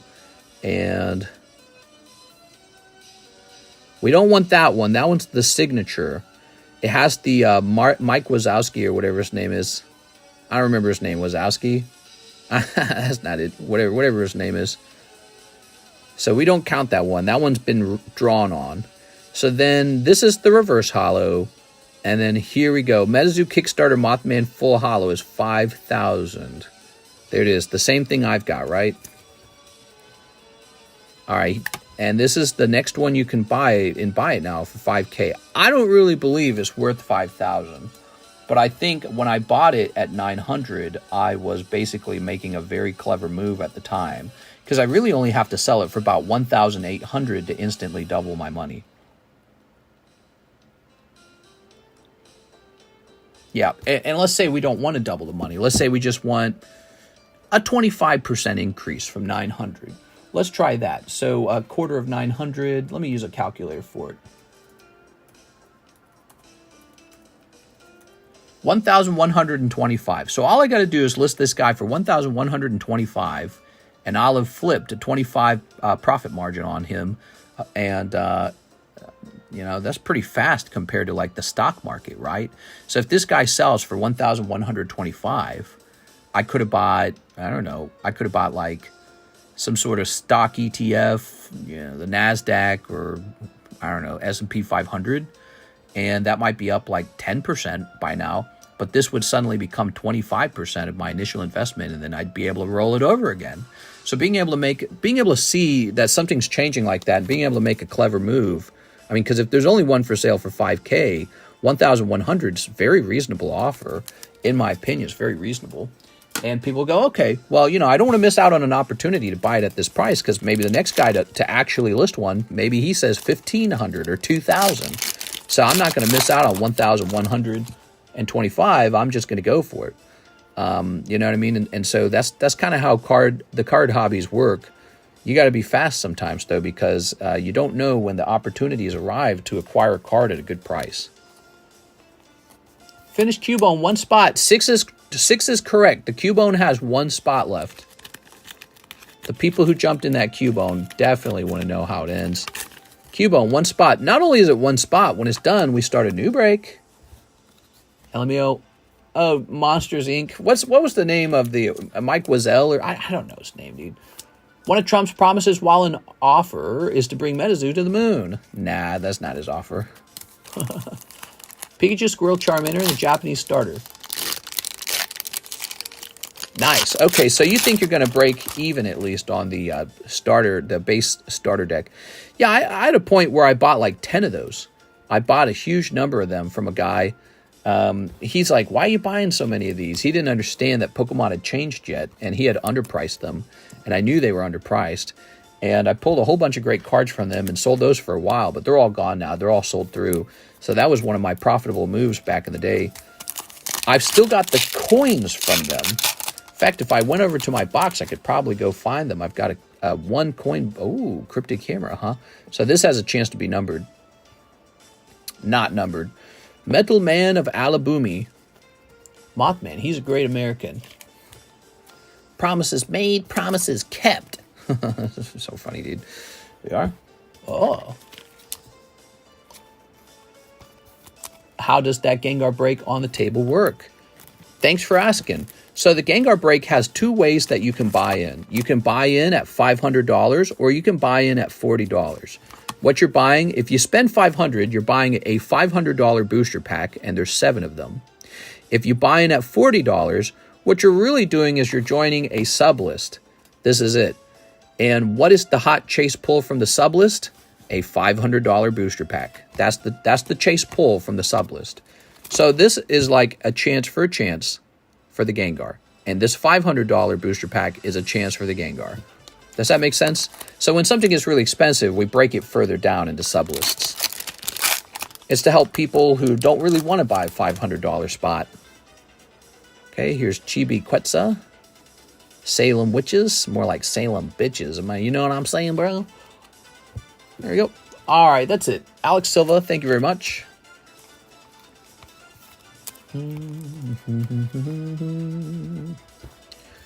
Okay.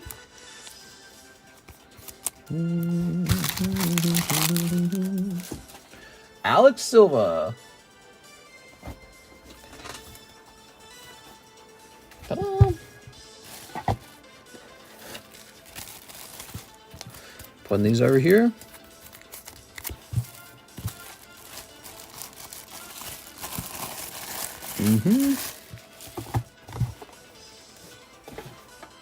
All right, very nice. Let's see. We're hitting refresh. Here's Philip Webb, 3 of the Holo Shuffles. You got it, Mr. Philip Webb. All right, Philip. Zoinks. What do you got? We got 1, 2, 3. And then he says 3 of them. 1, 2, 3. I heard Donald Trump just assigned Vivek Ramaswamy and Elon Musk to a Department of Government Efficiency. What do you guys think of that? Oh, they're cold. I'm sorry, Philip. 3 cold ones. Okay. Get this bag out of my way. Wait, did we move you around? Oh my God, put this bag back in the way. There we go. So if the $500 spots fill first, the $40 sublist returns to credit. We won't have a problem like that, yeah. I mean, unless you bought out 3 spots right now. Yeah, if you bought out the last 3 spots, then yes. But, I mean, they never really have that problem because let's say there's only 1 spot left and somebody already bought into the sublist. This is no longer available. That's what will happen. I'll just remove it and say the only thing left is the sublist. So it works kind of like that. Fire them all. I'm letting that sink in. Okay. Zen collect. Oh, maybe he's not understanding they're related to each other, right? The Gengar keeps confusing people. People do not understand the sublists. All right. Zen Collectibles says, to pay off my slab away, Zen Collectibles $100. Okay. You've got a PSA 10 Mew that is going down to 7 hundies. What's confusing about it? I think they're wondering if it's like 2 unrelated pathways to getting the Gengar ready to break. I don't think they realize it. The Gengar break is really just this. This is all it is. It's a 1 in 7 break, $500 buy-in. This up here gives you a chance to get into the $500 break, but using only $40.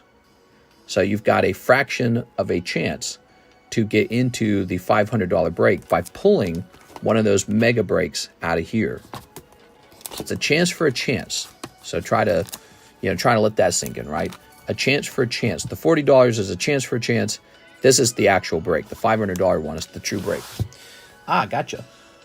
All right, look at that. We got just 1 order in the queue. We're so busy.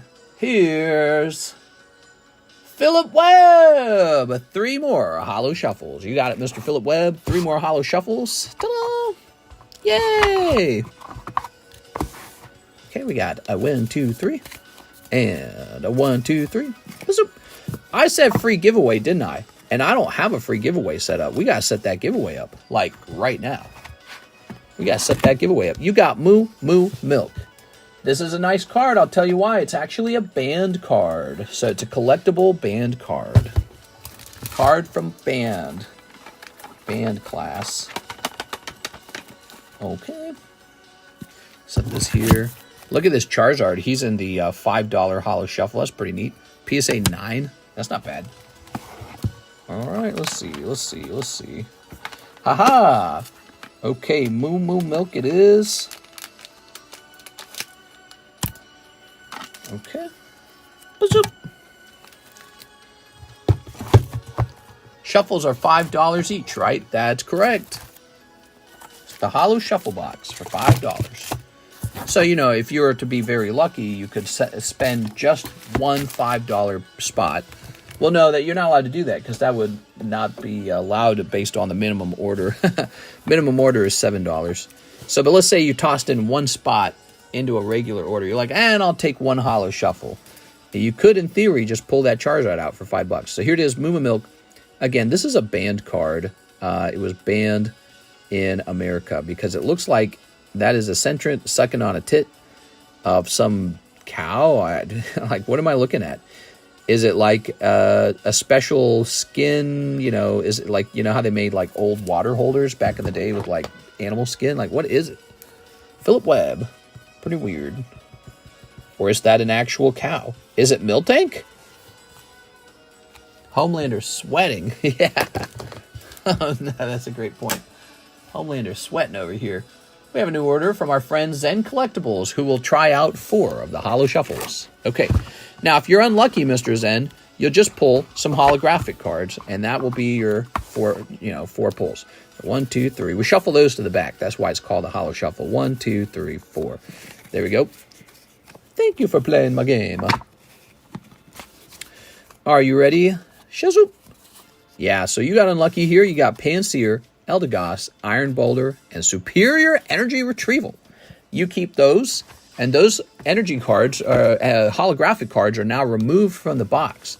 So you could almost think of it as the box maybe being a little hotter now. Mr. Zen, like maybe your odds have gone up slightly of pulling something. It's actually really hard to keep count of when the box is, you know, hot or cold. That is because I constantly add new stuff to the box when I see that there's room in the slabs. The slab holder over there. There you go, Mr. Zen. Okay. Tossing this back.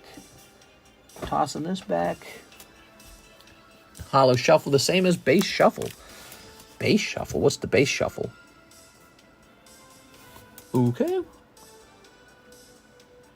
Scooby-Dum, Scooby-Dum. All right, that's it. We're officially out of orders.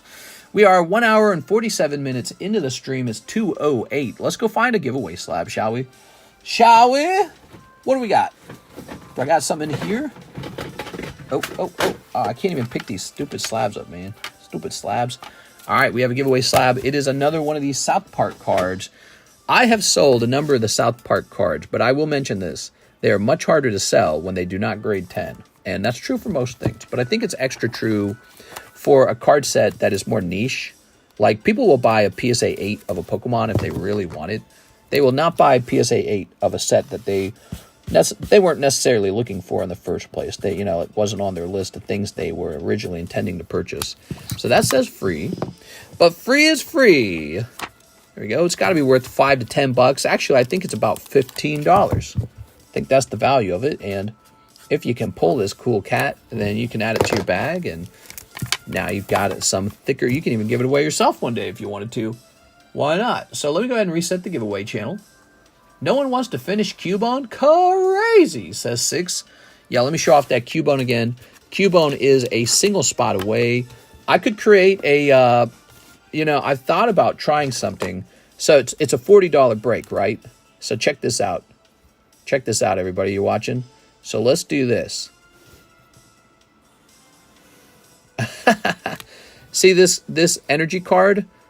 There's 4 spots, 4 quadrants on the energy card. 1, 2, 3, and 4. So this energy card could go into the Cubone, and each of these little squares could be $10. And this could count as 1 card in the break. And if this gets pulled, we have to run another break to see which of the 4 people pulls it. So this would be $10 to buy into. Would you guys find that interesting? I've thought about doing that just for fun. You know, like every now and then you get like a break is close and you create $10 spots. Sent for more. Just sent for the Cubone. Oh, it does not matter because Cubone is a done. It wasn't really needing any help like that anyways, right? So we have Marco Arboleda. Arboleda or Arboleta? I bet it's Arboleta. All right, here goes. 5 Holo Shuffles. So he would like to try the Holo Shuffles as well. They are intriguing. $5 per holographic card. A 1, 2, 3. That goes to the back. A 1, 2, 3, 4, 5. Let's see what happens here, Mr. Marco Arboleta. Maybe you'll hit a jackpot or something. Quaxley, Okidogi, Cutie Fly, Entei, Zoroark. It's actually a tough round. I'm sorry, Marco. All right, these are your holos now. Let's go find your baggie. I would love that when times are hard. Mr. Marco. Aha. All right. By the way, that Charizard in the Holo Shuffle box, that's not even the best card. There are cards more expensive than him in that box. That's just one of the good cards. There should be at least one. There's always a card in the Holo Shuffle, which is 5 live customs. So that's $100 value. And then there's always another slab worth $100 in the Holo Shuffles. Let me show you. So it says over here, it's this one. Oh, check it out. Vintage Shedinja for $100. That is the chase card right there. So that is the best pull. The Charizard's just one of the other pulls, but there's other cool cards like that in here as well. All right. What are live customs? Well, they're kind of like the Holo Shuffle, except we do not shuffle it at all. So you're opening up booster packs that will give you a Pokemon card, typically a holographic Pokemon card, and there's no shuffling at all. So it's like linear, you know, like the deeper you go, the hotter it starts to get. Okay, you ready? And so people keep an eye on that because they're wondering.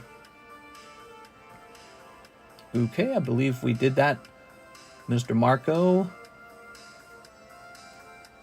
Thank you, Mr. Marco. And now we've got an order from Refresh. How do you buy into the cards? Well, Mr. Armando Vasquez, you'll want to head over to the description of the live stream. You'll find my PayPal, Cash App, Zelle, and crypto links there. You just send money with a little note stating what it is you wanted to buy. You can also find what's for sale in the same description. Alex Silva says 2 boxes of FIFA, 6 of the Holo Shuffles. 6 of them? There's a run on the Holo Shuffles. All right, you ready? Let's do a big split. It's just random each time how much I grab. So sometimes I grab a little, sometimes I grab a lot. 1, 2, 3. Alex Silva, 1, 2, 3, 4, 5, 6. Good luck in there. And then 2 more boxes of FIFA. I'm going to run out and grab 3 boxes of FIFA. You ready? Oh, Scissor. And Ivysaur Poker. Hey, there you go. So let's go find out where these are hiding. Okay. You're kind of hoping for something like this to happen to you. Since it's always shuffled, it's totally possible to just get really lucky. Whether the box is cold or hot, you can just get lucky because it's always shuffled. Here's a Scissor. So that's not a really expensive card, but I think the other card's actually pretty good. Where is it? Ah, that is a good card. So that is 9.5 blue poker set Ivysaur, a $70 card. Wow. So altogether, about $90 of slab came out for you. The Ivysaur will probably cross-grade into a PSA 10 if you just send it in, okay? I cross-graded some of those successfully into 10s. Mr. Alex Silva.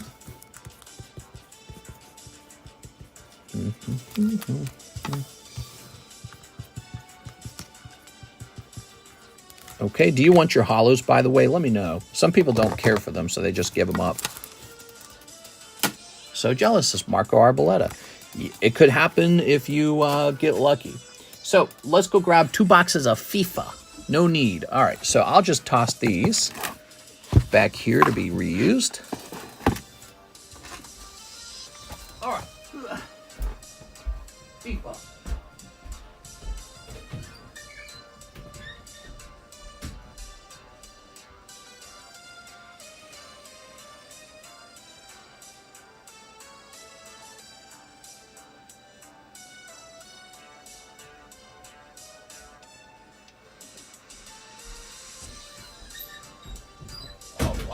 our FIFA was actually a sealed case, and you've done quite a number on these. I've already opened a bunch. 1, 2. Sick pulls, bro. All right, let's see if you get lucky in here as well. Oh. So he is enjoying these Panini Prism FIFA cards. We're not a big sports channel. We don't offer like the high-end hobby box breaks, although we have tried that in the past. Just really slow to fill them. And we're a more normal channel for like anime cards. But I do try to offer like one of each sport, a simple, usually like retail box. And I do that just so that the sport guys can have some fun if they want to. Here we are. Oops. There we go. Sick pulls. The Holo Shuffle thing is fun. It is most definitely fun when you get lucky. It's also pretty rough if you get unlucky. You'd be like, damn it! So, you know, let's say you spend like $60 and everyone around you picks out the slabs. You're going to be like, son of a... And everyone else would be like, whoa, this is fun, actually. So it really just comes down to what you pull. But yeah, the idea of it's pretty straightforward. I just got all these slabs, and they need a place to go. And a place they could be going is into the Holo Shuffle. Okay. The vultures are hyenas. Yeah. The vultures are swooping. Oh, come on, this stupid flap. There goes, okay. I've done 12, 15 or so Holo Shuffles with no slabs yet. So I've seen people do that over and over. But you know, it's funny, if you keep going for a real long time, you will actually hit something. Like statistically, it's just eventually going to happen. I've seen some people kind of flip it around before. Like David Velez is a great example. He's had some really bad luck in like the live customs and the Holo Shuffles, and then just one day he just killed it. He just got everything. Oh, you've got James Trafford out of 140. The same exact card as before. Here we are. So rookie James Trafford. Would be a good idea to have mods bring up the link to the secret menu every once in a while during the stream. There we go. I try to tell people we have a secret menu in the description. It's just a link in the description. That's all it is. Yeah, I think the people are just not very fast at learning stuff like that. You know, you got to hang around a little bit, and then you catch on. You go, oh, there's all this stuff. I like setting off lives and shuffles. Oh, it's hilarious when there's like a drive on the live customs, and people will like miss it, and it will just go to the next item, and the drive will like trip all over again. We are. Oh, people definitely watch those live customs, man, because there's some real serious stuff in there. You know, that's where the more expensive slabs are. We've got Chelsea. Oh, Chelsea. It's fun. Yeah, it's pretty fun. I would argue it's fun. Okay. There we go. All right. James Madison. Oh, James. Nayef Aguerd, Amadou Onana, and Gabriel Martinelli. Gabriel Martinelli. Oh. I just finished the daytime stream. Man, that was a busy one. Oh, you had that big Anthony Kalura case of Surging Sparks got opened. That one ran for like 2 hours. So we had a 2-hour daytime stream, everybody. That's not bad. A lot of people don't understand that people who went to the daytime stream, they don't show up to the nighttime stream. We'll actually split our audience between 2 streams. So I think our live stream numbers would look more impressive if we didn't do that, because I think those guys would make maybe a harder strive to make it into the nighttime stream. Then again, we might just lose them, so you never know. But I think it's safe to say if we ran a single stream per day, we would probably hit higher than our current live stream numbers, because everyone would be consolidated into a single stream. So people are spread out between the 2 streams, and people go, oh, there's a daytime stream, I'll just go to that. I'm not going to the nighttime stream. I'll go to bed. So, but I do it because there are some people we would definitely just lose. So that's the reason I split it. And it's kind of like a workaround to not being able to stream at the peak hours. Man, if I could have the perfect schedule, we'd probably start either 6 p.m. or 8 p.m. That's when we would start. We'd start at 6 or 8. Wait, why did we sleeve this one? Yeah, that was a cold pack. We would start at 6 p.m. or 8 p.m. and we would run until maybe 2 a.m. in the morning. I think that would be perfect. Maybe 3 a.m. in the morning. You could run till 4 a.m. in the morning. Here's Lewis Miley. Oh. But unfortunately for me, I'm married. And that involves hanging out with your significant other, or they're going to put you in the doghouse. You know, at times I've been in trouble, or not in trouble. I don't really get in trouble in my relationship. It's more like my wife is really sad and depressed. You know how many times we've gotten into those kind of sad, depressed fights because she doesn't get to see me? It's been a lot. So we've had to work really hard to create a lifestyle where I still spend plenty of time with her so she's not perfectly lonely. There we are. I always have the day stream up at work. Sometimes I place a small order if I'm not busy, but I'm here pretty much every stream. Love the content. Yeah, we try to have some fun. We try to have some stimulating conversations. I think some people don't like the conversations, but I'm all about them. They're a little bit stinky. I get it. And I think I have bad takes sometimes. I definitely get that. Like if I come off like I got some sort of incel version autism or something like that. I think I do that sometimes. It's this part of my brain that wants things to, wanting to be overly competitive, or maybe perfectionism, or maybe, pull yourself up by the bootstraps, buddy. Something like that. So it gets nauseating if I had to guess. Like I question, would I listen to myself? But you get to hear almost like a stream of consciousness from me, and I am a bit self-aware. It's not lost on me that sometimes what I say is not landing very well, or it's not well thought out. A lot of it's just, think of it like if you're a comedian, you're not sharing your best hits every day. If you're streaming for 4 to 6 hours or even 8 hours a day, it's not all best jokes ever. It's sort of like you're testing jokes. You're doing stream of consciousness. You're exploring. And so you guys are here for that, listening to me explore my feelings and thoughts on particular subjects. And those thoughts and feelings can evolve over time. But in general, we hope to reach some kind of good conclusion with a happy ending. One starts the day, the other ends it. You being similarly in line with my opinions is often why I enjoy the streams. Pokemon mixed with my biased opinions being echoed. Yeah, I suppose there's probably a degree of that too, which is, you have to wonder then. That means that we have a certain style of stream where we're probably missing the opposing philosophy. They're going, I'm out of here. I'm not listening to this BS. Here we are. So we're probably missing a couple of those guys. But on the plus side, we make friends who share a similar opinion. But I like my opinions to just be well-reasoned. And what a lot of people probably don't know is I'm willing to change my opinion on things. But my opinion's usually based off of, some reading of reality, a little bit of my personality, and goals. I've always got goals, man. I'm a goal-oriented person.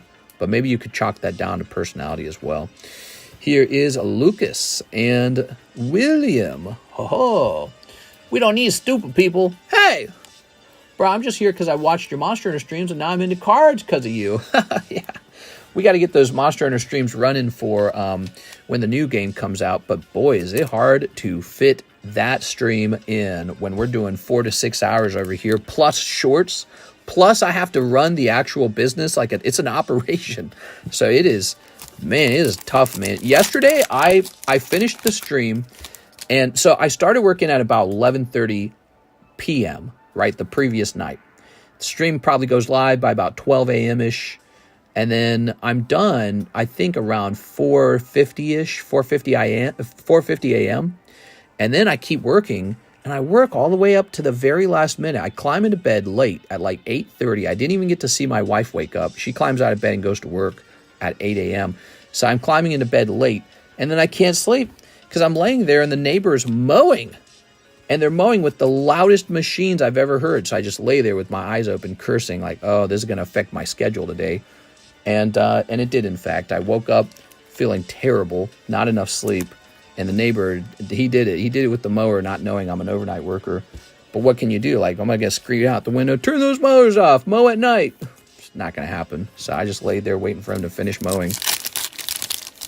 For the noise, really, then I got hooked and actually started watching and now collecting.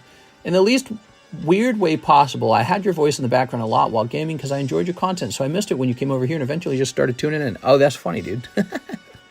Well, I think I have a thing going on for me. I don't know if everyone's got a unique voice. And I think when you first start making content on YouTube, you really criticize the way your voice sounds. You feel kind of self-aware. It's just like looks, right? But what's fascinating about talking in voice or cadence or whatever, that's a popular term now, cadence. When it comes to voice, everyone's got a different way that they sound. And I think people just sort of get comfortable with it, so they get comfortable with the way you sound. But I think what actually sticks is being able to follow along those sort of like thought pathways.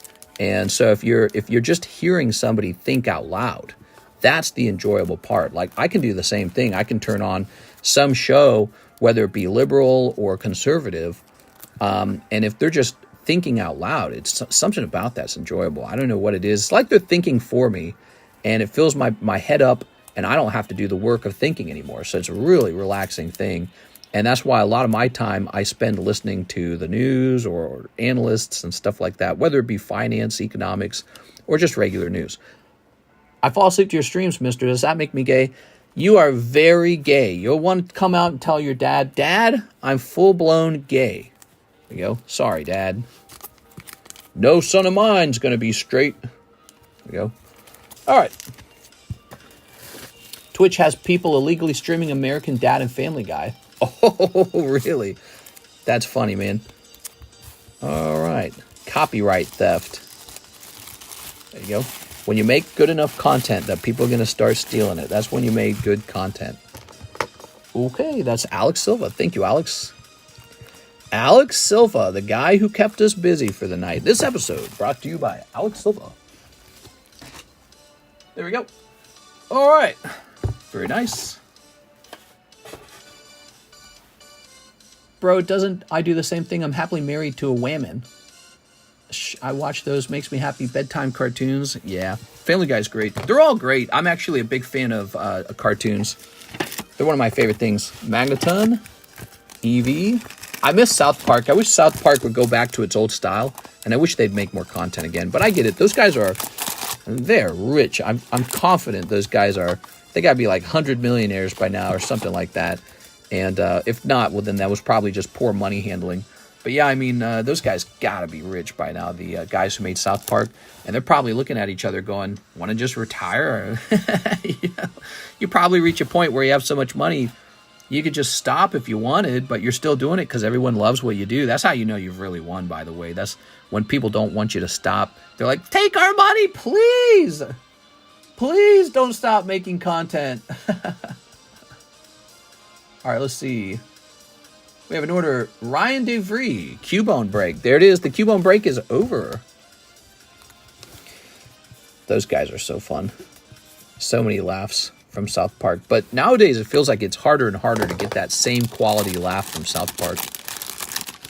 Sometimes I feel like South Park's super hit or miss. Like they're not on the horse anymore. They're not like deep in it. You know what I'm saying? Like I think you have to be working on it 12 hours a day every day, and then you start developing like these neural pathways. You start picking up on little bits of, like your brain gets hyper skilled in a particular skill set if you work on it all day every day. Kind of like what we do here. Like if you just do it all day, you begin to adapt like your brain does. And so if they're not working like that every day on South Park, I think the quality suffers. I bet that's it. Everyone was making noise while I was snoozing. I grew up with lots of siblings, and one of the youngest, I had the earliest bedtime for school. So everyone was making noise while snoozing. You know what's funny, Marco? My wife, Karis, she has trouble sleeping if it's too quiet. She needs the TV on.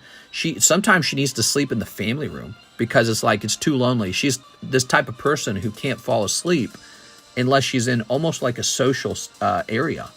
And so that's a real thing. I looked it up. Social sleeping is a real thing, and it's a pity because she has a husband who is unavailable. So it's like this really like just not a good setup. If she quit her job though, if she ever quits her job, then she can just adjust her schedule to be like mine.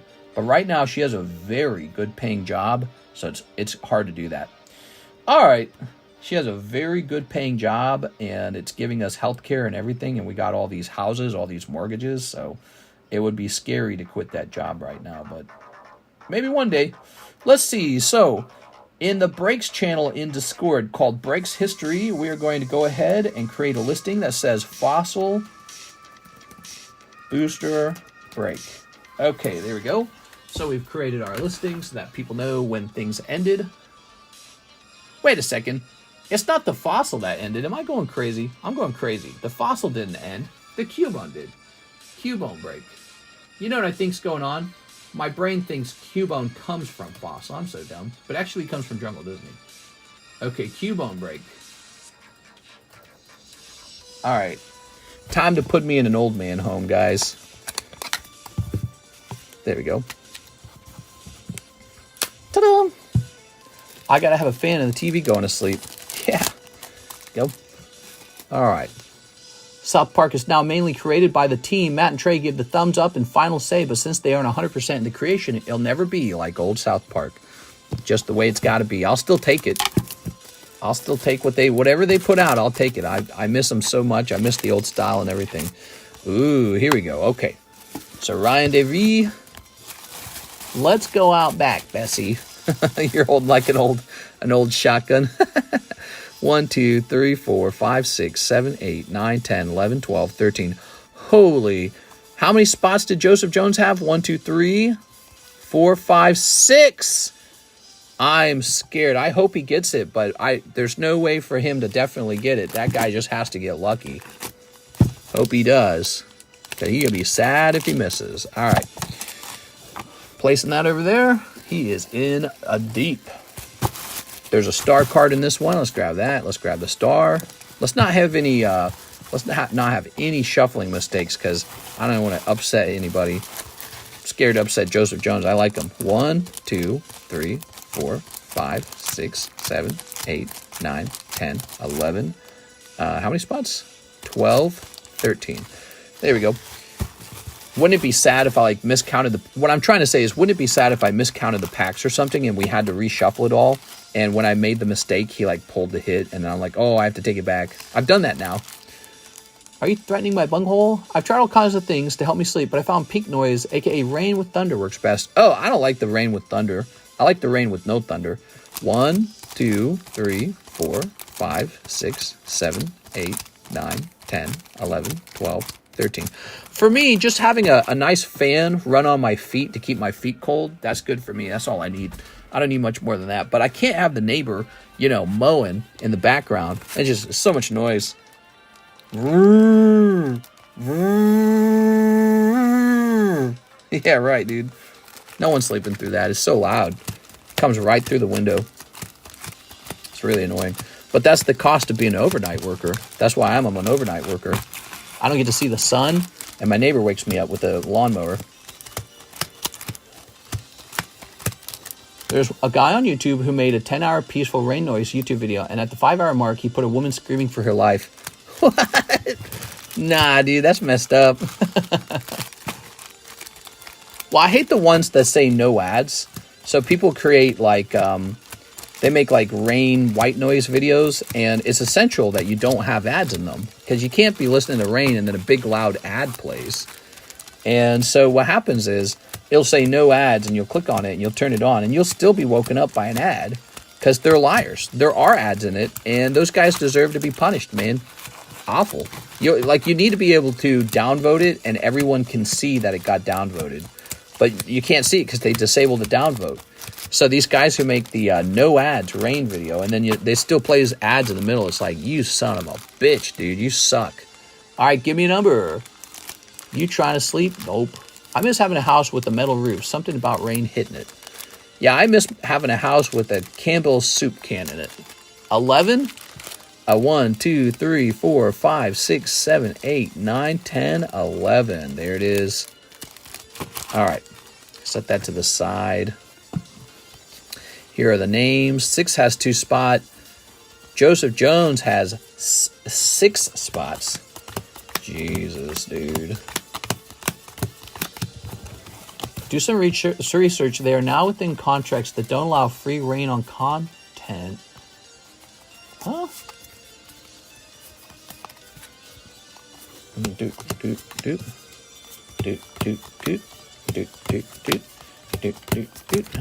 All right.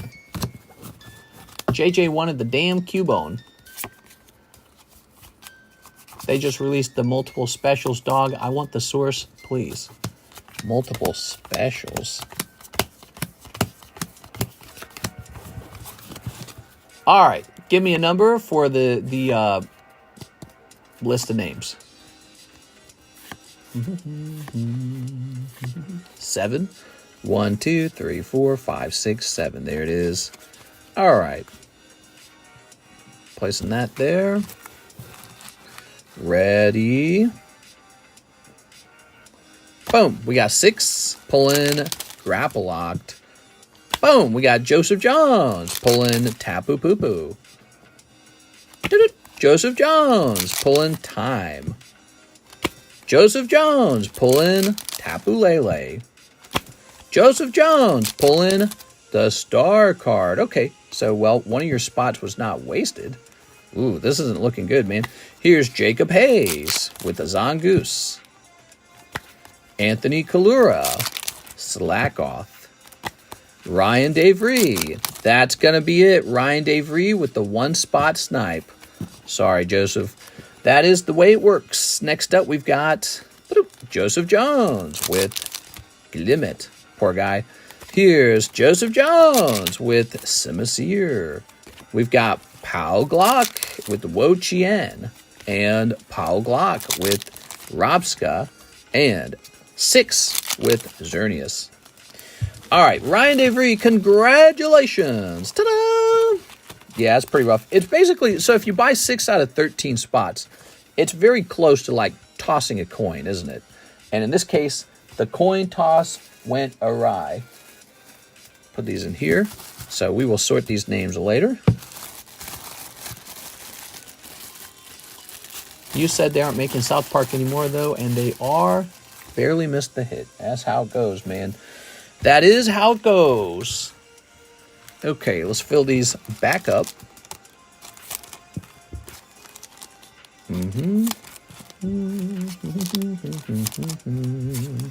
Skarmory. 6 is sad, too. She had 2 spots in here. I'm sorry, 6. That is the way they work. All right. Just random. Here's Koraidon. I had everything running on this break. I thought I was going to pull it for sure. Here's Togepi. Here's Lando Butter. All right. I believe I had a new slab come in today that I'd like to use in the next break. Tossing that there. All right. Oh, we're not done. So Ryan DeVries, he's having a good night. What do you think of that, Ryan? Now let's pick the next one. I already have one in mind. Department of Government Efficiency or Doge, like the crypto coin. They're already being memed, lol. Yeah, it's pretty funny, man. What's up, Baseball Mitts? Bring back Beavis and Butthead. They did. They made new episodes of it. You know that, right? All right, Joseph, you never know. This might be the winning spot in the Star Break, which would be Charizard. You never know. There you go. For example, Arturo Perez got lucky that way the other day. Not every time, though. Just, it has a shot. Next break, PSA 10 Gengar that goes to Marco Arboleta for free. Don't read who sent this. Can I get both the Imakuni vending slabs? Imakuni vending slabs. What are you talking about? So this one and another one? You definitely can have the Imakuni slabs. I don't mind.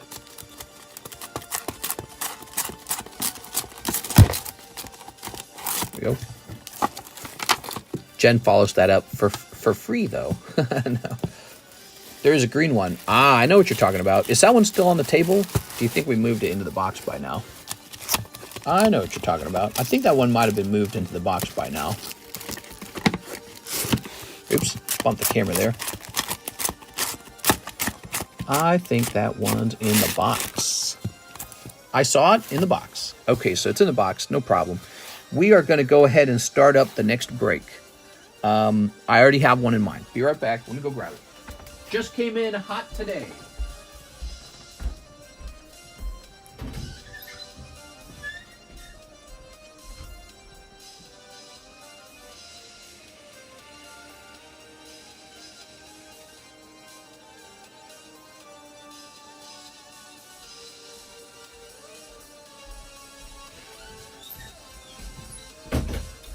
I think you guys will like this one.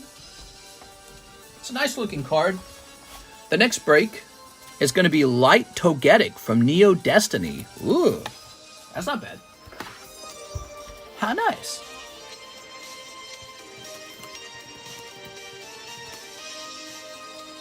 Ooh, I know, that's what I said.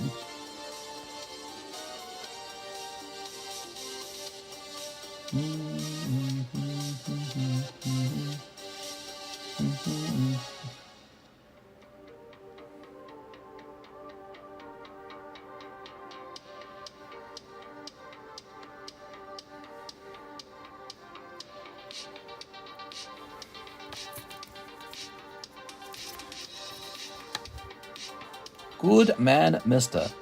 Good man.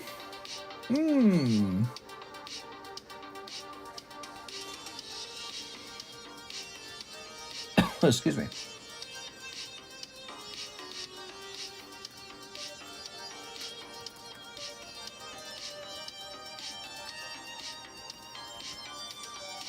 All right, I've got a target price. Now, let's go ahead and try and attach something to it. I think this one can get an extra card added into it. It's such a pretty card. But it's a smaller break, so there's room for a secondary card.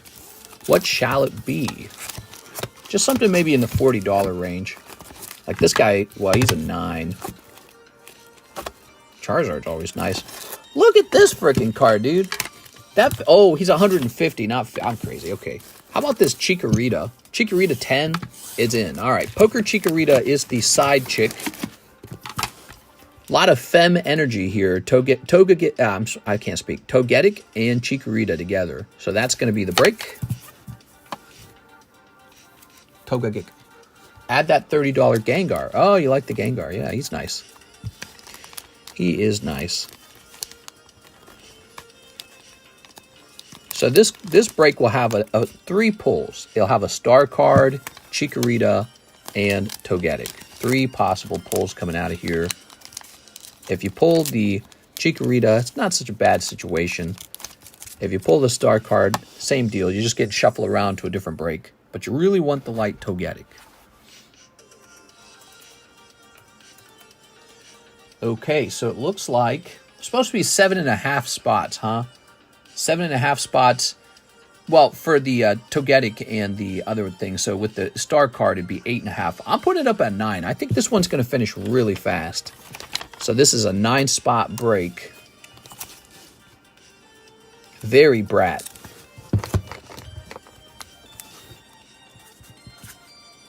3, 9, star. There it is. I think that one will finish quickly. Look at my African friend over here. African American. This is so funny, dude. What did you think of the ending of Lost? I never watched Lost. Yeah.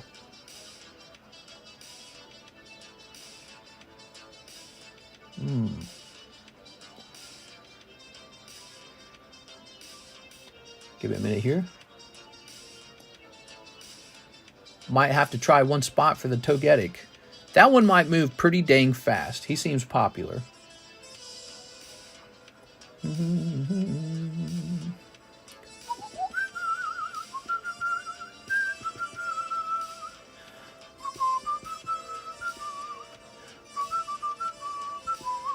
I think the fact that he's a Neo Destiny slab is part of the fun. All right, because take a look. See that Neo Destiny symbol? That's a Neo Destiny slab. And also the fact that he's such a short break. He's not a very long one. I mean, what it means is if there was no star card and there was no other card in there, you know, he would be a seven spot break. He'd be over like in no time. Okay. All right. Set this back over here. Look at that little Togetic. Yeah, the breaks are one of my favorite things that we do. How often do you price new slabs? Just a little bit here and there, really. Just peppering them around. Closing this out. Big fan of slabs.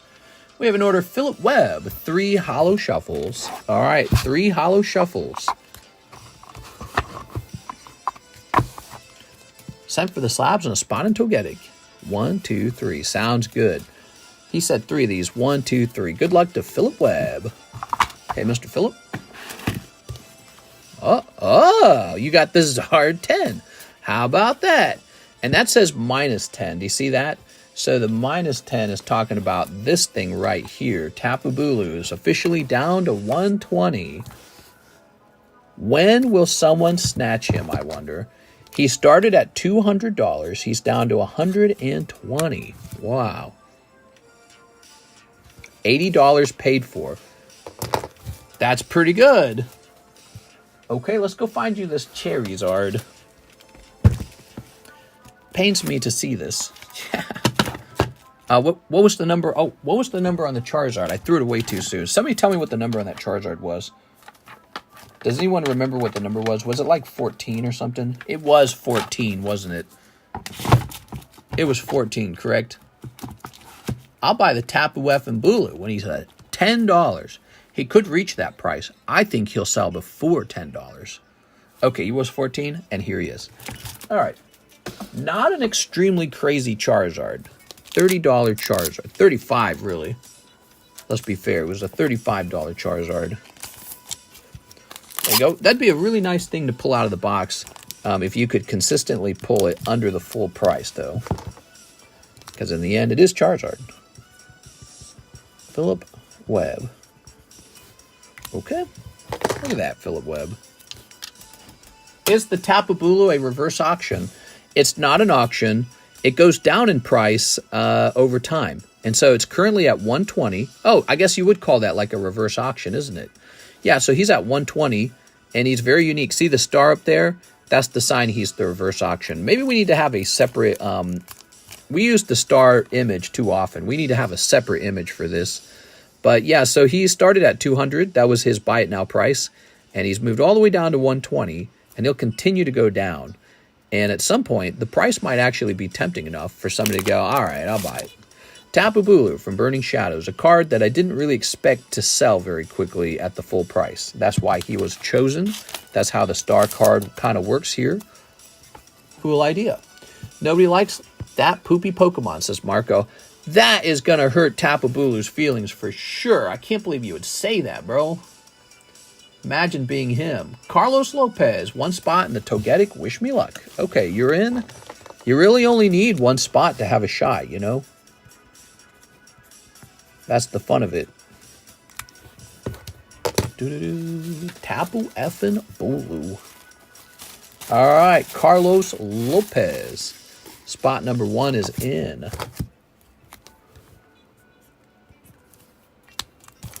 Okay. All right. Clicking on this. We have an order. Jennifer Yap, can I get the following? The 2 Imakuni vending slabs, the one you pulled out in the green one, and 1 spot in the Togetic break. All right, Togetic breaks moving to 2 out of 9. Jennifer's jumping in. Okay. Oops.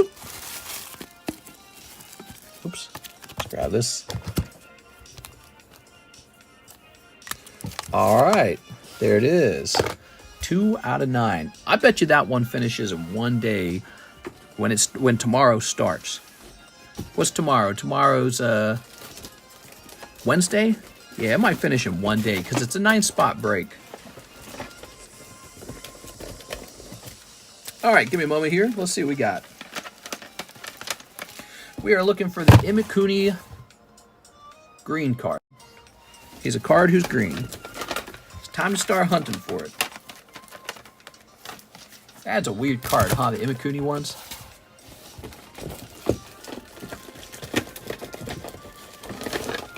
Do-do-do-do-do. Oh, Imakuni.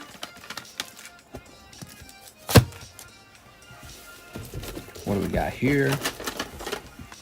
Oh, don't drop it. We were just running through these.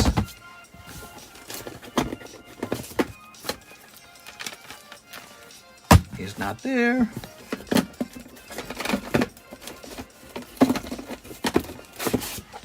How about here? Ooh, that Flareon's nice, man. We got a lot of cool cards, don't we? Oops. I'm ready for the next PSA return. I wonder when that is. I saw that they're assembling two of my orders together.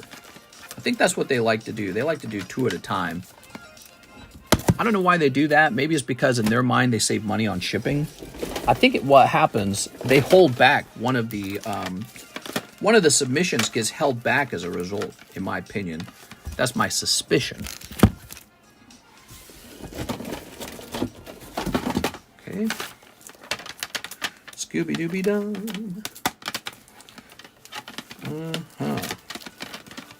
PP-Chew. Now's a really good time for me to be able to fill up the Holo Shuffle with new slabs. Because the last time I filled it up, I didn't have as many good slabs to put in there. But now I have tons of good slabs after that big 200 slab return. I got lots of good stuff.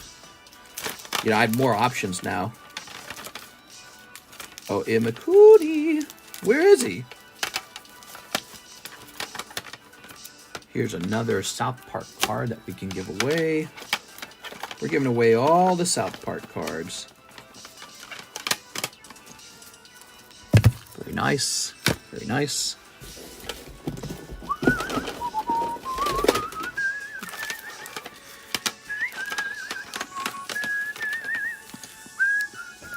Thank God you don't offer more. I just spent a small Toyota on sports breaks tonight.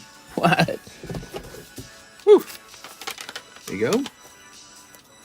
It was in the last pile earlier. Ooh, okay. Do you mean good thing I don't offer more sports? Wait, are you behind in the stream? Did you see this one, Jen? It's called Extra Rule.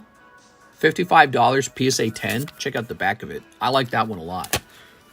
So I think that one's nice because it's an actual 10. And it's one of those weird vending cards. Boy, we're scraping toward the bottom of the box now. I found him! Ta-da! All right, we got him. Oh my God, dude. Really goes so deep for that. Pull these around. Oh, some really nice cards in here. All right. It's raining more slabs. He rigged the Holo Shuffle. No, the Holo Shuffle just had a limited pool of slabs to choose between when I was last filling it, because we were running low on slabs. Now, my cup overfloweth, and we have tons of slabs to choose between. It's a good thing. So you'll see hotter slabs going into that box now, too, and that's a great thing. Okay.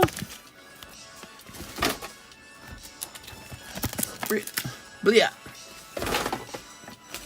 Yeah, hard to fill something like the Holo Shuffles up when you're so limited on slabs. Now we got 200 slabs we can sell. They're so good. All right. Holy slabs, Batman. Grabbing this and grabbing this. There you go, Miss Jen. Does this add up properly? 40. Oh, I just did my math wrong. All right, I thought you were overpaying. My bad. For some reason, I thought I was adding like a 28. Jen Yap. There we go. I didn't see the price right. All right, there they are. We've got another Cartman card. Cartman being tortured. I'll give somebody a chance to buy this Cartman card real fast at a lower price. Cartman card for $10. But I know we need giveaway cards, so he could be the next one. Speaking of which, why don't we give away a spot on our current break? Oh, we never set it up. I'm not kidding. We never set it up. TCC. I'm so sorry. I did all of this part of the job, and I opened up the website, but I didn't actually type TCC in. So go ahead and type TCC now. My bad, guys. Why am I so stupid with this sometimes? I'm really bad at that.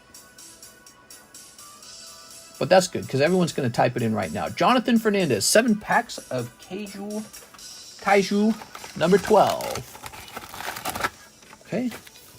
1, 2, 3, 4, 5, 6, 7. Here you have it. Okay. Kaiju number 11. 11sies. All right, everyone typed in. Now let's go ahead and run it. Everyone freshly typed it in. Where is it? Nightbot. Good. Roll it. Ivan. It's Ivan Strav. Number 1, Ivan 1923, which is when he was born. Here's Giggling Gengar. 2, Giggling Gengar. How are you feeling tonight, Mr. Giggling Gengar? Here's the collector. Doo-doo-doo. Evan Shea.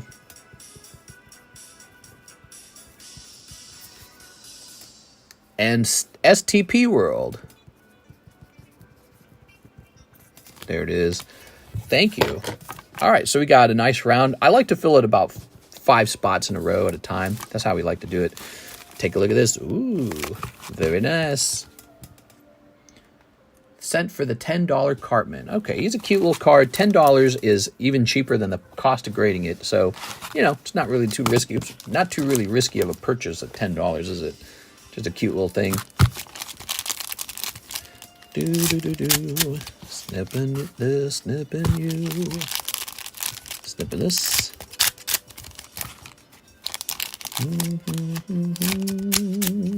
All right. Good. Very good. Do you have any PSA returns coming back yet? Fantastic question. I think I'm going to have 2 coming back within 2 weeks. And so that's going to cost me a lot of money. So I better have thousands of dollars laying around by then. Thousands of dollars. Okay. Here's the yellow-haired girl. Konnichiwa. Oh my god, I'm sick of it. Here's a holo. Here's a holo. Oh, holo. And here's a holo. Ta-da! I got my Mewtwo full art back. Didn't open it yet. There we go. You didn't open it yet. Nothing feels better than getting your freshly acquired slabs. Oh, this guy's got like creepy eyes when you tilt it right. That is for our friend Jonathan Fernandez. Jonathan, let's find your bag. Is it right in the front? In fact, it is. Yay! All right. Cool. Now 3 a.m. in the morning. Today's nice nighttime stream has been nice and busy the whole time. I think people are probably seriously considering that Togetic right now. They're going, maybe. Hatterene for $30. Not good enough for you, huh? Chopper for just $40. I mean, that's not bad when you compare it to the 10. Look at the 10. We're selling that for $200. But then again, people pay a pretty large premium for a 10. Here's Pinsir. And here is Kabutops. Hey, that's not bad. Kabutops. Alex Silva, 1 from Nightmares. Where we keep the from Nightmares? There they are. 1 Metazoo Chrome. Okay, 1 Metazoo Chrome. 1 McDonald's 2023. 1 Yu-Gi-Oh! Rarity Collection. Oh, where are we keeping this Rarity Collection, huh? I think the Rarity Collection's behind me. I need to put the Rarity Collection... I need to test its price out. That's what I need. I need to know what I can do with the Rarity Collection, because Yu-Gi-Oh! Rarity Collection has been sitting around for a while, and I probably just need to sell it. Look what I found. So I still had one of those left. Okay. Also a Battle of Legend box in here. Here we are. I don't know what that cost, that little box I just put there. I think that's a $35 box. I don't remember now. I think I have to look it up. Also sent for the Cartman. You need the McDonald's pack. Let me get the McDonald's pack. Okay, did 2 people send for the Cartman? Is that what I'm hearing? It goes to whoever got it first.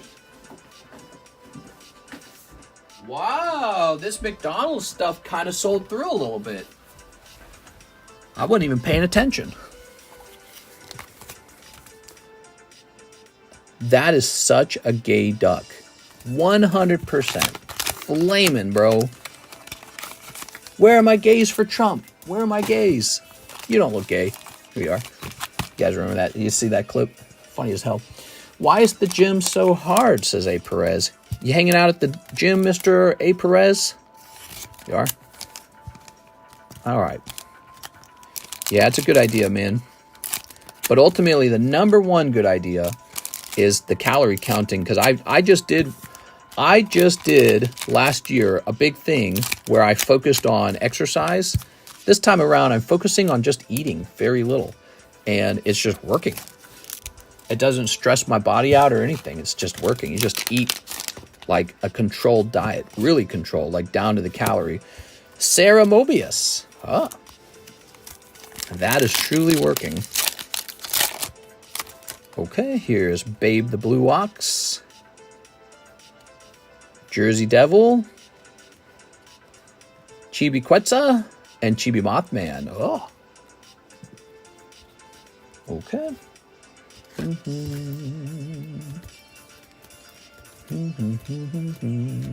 Grab one of these fat sleeves.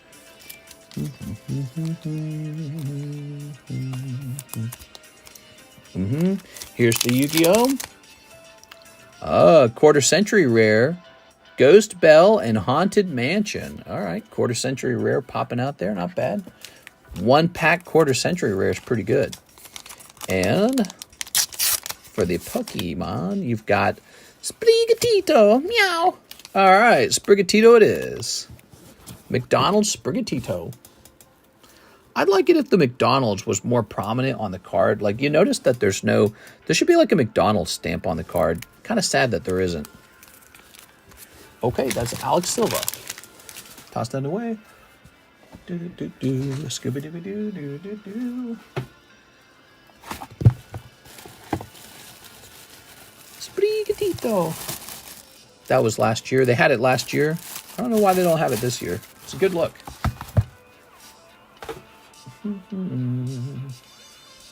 Alex Silva Cartman card. Alex Silva snatched it.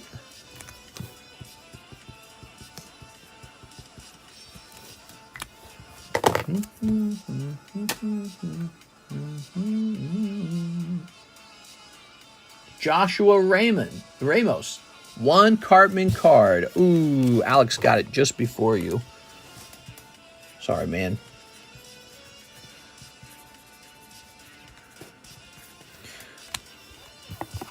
It'd be cool if the art was Pokemon at McDonald's location or playground, or even McDonald's characters as trainers or something. Oh, that would be cool. Small in the corner stamp is better than large in the middle of the picture. Yes. Wait, what?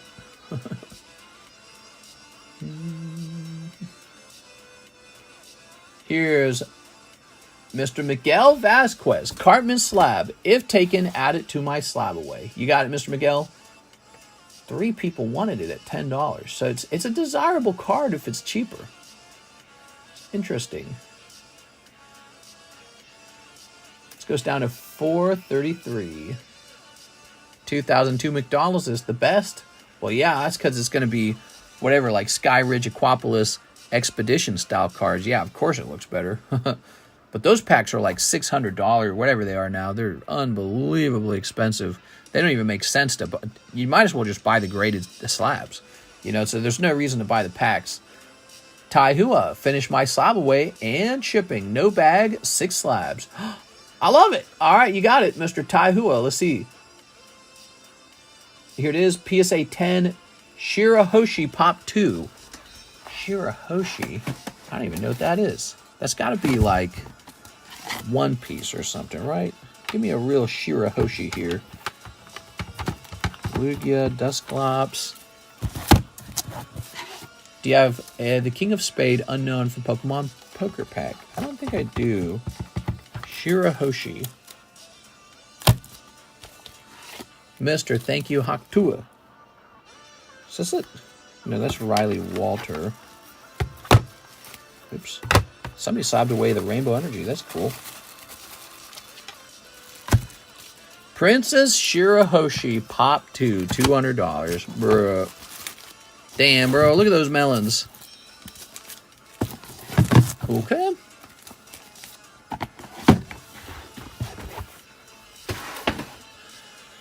That could have easily been a girl card break. All right. And this one's done.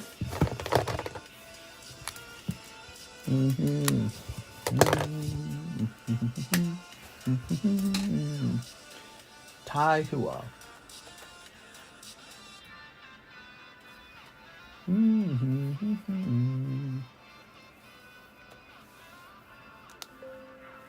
Those holos versus nowadays, insane. Well, same with like the legendary collection. You know, look at the legendary collection. Oh, Stamps has encountered a problem. Has it really? It's freaking Stamps, bro. Print my damn label before I lose my mind.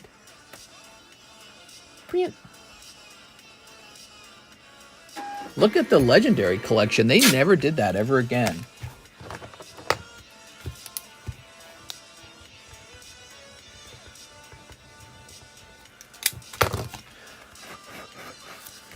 Little note on there for Miss Alexis. Oh, my brain's mixing up the names.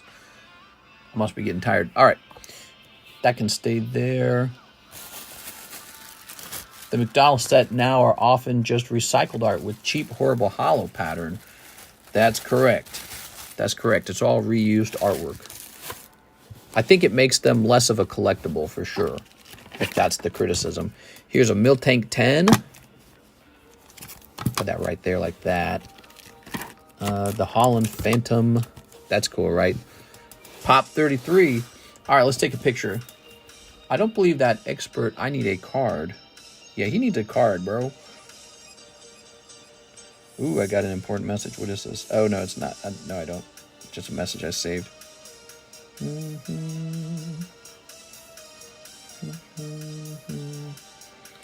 Okay, let's jump down here to slab away. To all slabs. And take a picture.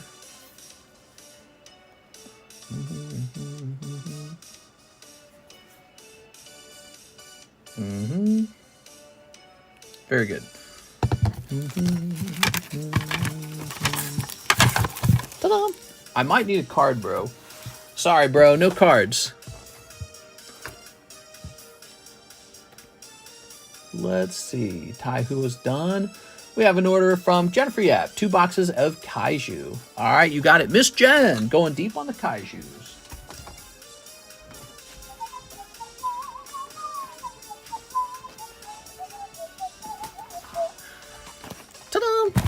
Okay. Oh, okay. Look how they changed the screen to red. I hate that. I hate that the screen does that.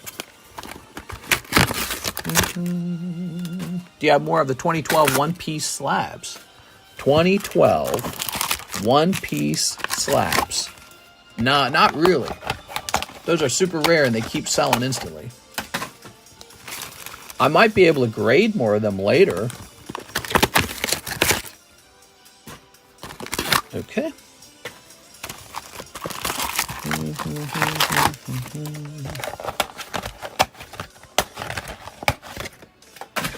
There we go. You guys hate McDonald's for bow reasons. Bip bop bow. Bit bop beep bow. I don't like McDonald's. It tastes bad. It is. The food's like cardboard. Very salty, low quality beef. There you go. Yeah, they got like pickles, ketchup, and cheese, which they pack a lot of salty flavor. You can put that on any food. The beef itself is a very low quality cut of beef. There you go. Stale French fries that are horrible if they go cold. No way, dude. The only redeeming part of McDonald's is it's an affordable food place and it's fairly fast. I don't know. McDonald's is awful. McDonald's food is mid. They make a damn good Americano, though. Keijo's the only thing I've watched recently that I really like, so have to support it. Oh, yeah. You got this action point card. Rawr. That's not a hit. Is that a textured? No, it's not a textured card. Okay, here's a full art. I was going to say something earlier about the color changing on the stream, but I thought it was just me. No, what happens is if there's a lot of blue, the camera tries to add a red tint. And I wish it wouldn't do that. I wish it wouldn't try to correct those kind of things. It's actually super annoying. And I've looked up how to turn it off over and over again, and it almost seems like there's no way. Oh, look at that. R-star. Hey, very nice. All right, cool, man. PSA showing the timeline. Here's a holo. Graded with Beckett. Seriously hate when they don't let you know where the order's at, like their progress. Yeah, we are. I feel you. I don't worry about it these days. You know why? Because I'm like super patient with the submissions. For me, I don't even think about it. It's not even in my mind anymore. I just do other things in the meantime, you know. All I do with PSA is I make sure I have enough money laying around in the account for when it's done. Beckett they make you pay up front, so I don't even got to think about the payment. We are. Oh. What camera do you have? An iPhone 15 Pro Max or something like that? Oh, ooh.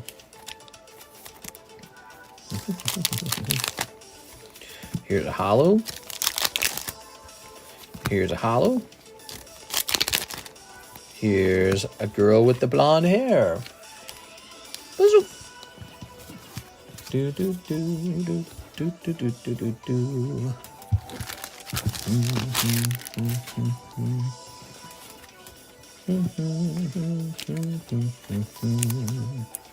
There we go. There we go. Do do do do do do. Scoopy doopy doop doo. Beckett's pop tracking is pretty bad. Is it? All that matters is Beckett hands out black labels. And that is still pretty important these days. As it turns out, in auction and in buy it now, black label is overselling versus the PSA 10 by a lot. So people have not stopped liking the black label. It's a big win for them. It's kind of like keeping them in the game, in my opinion. The black label is. So I sent out a decently sized Hello Kitty submission. I'm hoping to get 1 or 2 black labels out of it. And I'm hoping that will make the submission worth it. All right. It's only the second time I've ever sent a large submission out to BGS. So I'm going to kind of judge them based on how it comes back. Oh. CGC needs to get their perfect back 100%. If they don't do that, they are going to struggle. Although I like what they're doing with the coins. So they got the coins thing now, right? I think they're going to put a lot of pressure on PSA with that because I actually looked PSA coin grading up recently and it was so overpriced, dude. There you are. They just kind of give out 10s like candy now. Are you sure? That's not what I felt. There you are. All right. What are you doing with your CGC Perfects? I have a really, really nice one. It's a Absol 10, perfect 10 Absol, and he's sitting in the bucket. Oh, for a potential regrade with Beckett. So I think if I sent it into Beckett, I would like for them to try and turn that into black label if possible. If they reject it for black label, I don't know what happens because I don't think they give you an option for minimum grade where it's just black label. So they're like, nah, you have to turn it into a 9.5 with us. It's like, well, then I don't want to sell it. I don't want to cross grade. So with Beckett, if you can't set it so that the minimum grade is black label, I don't want to test it yet. But if it did have that minimum grade of black label, I got a ton of cards I send out to test right now. So they're missing out on my money right now because they don't allow that. But they should, and maybe they will sometime. All right, so you got this guy. This is not too bad because I've seen bad boxes, Jen, and the bad boxes come with like uncommon star cards. Yeah, these two guys right here. I'm going to guess these are supporting characters. How many black labels have you got in your grading so far? So I sent out a really, really large, like 180 card submission with the poker cards in it. And I got something like 3 or 4 black labels. I got Typhlosion. No, I got 3 of them. I got Typhlosion, Espeon, and Sandshrew. That was out of 180 cards. Almost every single card graded 9.5. And a couple graded pristine. Like 3 of them graded pristine, 3 of them graded black label. So, and that was like out of 180 cards. And you're still seeing the remnants of those poker grades. Like, where'd it go? This guy right here. He's one of the remainders of that poker grade. So yeah, it's I don't know. I thought it was overly harsh. It almost felt artificially harsh. So I don't know exactly what they're looking at to decide it's no good, but it's harsh as hell, man. Well, thank you, Jen. Okay. Pop that in there. 180, you got 3. Is that good or is that bad? Here's Ryan DeVry, Hidden Fates. Oh yeah, Hidden Fates. People love the Hidden Fates. Let's see. Oh, I got Generations packs in here. Here we go, Hidden Fates. Black label is tough. Yeah. All right, Ryan. Good luck to Ryan DeVry. He wants the SV49 Charizard. Still an iconic pull to this day. From the Sun and Moon era. Very fun era. Oh, you're going to pick up Onix and Snorlax. Oh, rawr. All right. Ready? Here's the Onix. And here is the Snorlax. If you sent in only once, I bet it'd be higher. Well, you know, it's interesting. The poker cards are really well made. So it's not like the poker cards are like some low quality card you're sending in. That's just how it is. Ryan DeVry. Let's see. Yeah, I did get the 9.5s. It's just really rough. You know, the reason that the black labels are so expensive is because they don't hand them out. That's the whole idea of it. And so that ratio seems about right. So whenever I get the Hello Kitties back, I'm expecting hopefully 1 to 2 black labels. And I'm expecting the rest to either be Gem Mint or Pristine. Probably, if I'm lucky, lots of Pristines. Because, you know, it is Weiss, and it is cut really well. Is Hidden Fates vintage now? Feels like it, doesn't it? Feels like it. It's so old. How many Hello Kitties did you send out? 74, I think. Jennifer Yap says she'll try 10 more Cardos. You got it, Miss Jen. Ready? All right. We got 1, 2, 3, 4, 5, 6, 7, 8, 9, and a 10. Oh, I saw a Magmar. Man. What do we got? Golduck. Venonat with his spores. Kingler Crushing Ditto. Drowsy. Oh, Flareon's a good one. Moltres, that's a good one. Nidoran. Mewtwo's a pretty good one. Hey, there he is. I got a PSA 10 of this card because it's so weird. All right, Mewtwo. Snorlax is a good one. And a Magmar, which we saw. All right, great round, Jennifer. You didn't even need a bonus card that time. You did quite well. Look at those pulls, man. Oof. Wowee, dude. Okay. Pop these into Jen's bag. Jenny Wenny. Hot round. It had to have been getting hotter, man. That box was getting smaller. Funny how if a card set is 20 years old, it's vintage, but when we are 20 years old, we are young still. Well, I don't know. People have different definitions for vintage. There's no one definition, you know. There's no set definition. Good night. I'm off to watch American Father on Twitch. American Father. I'm off to watch Twitch on Twitch.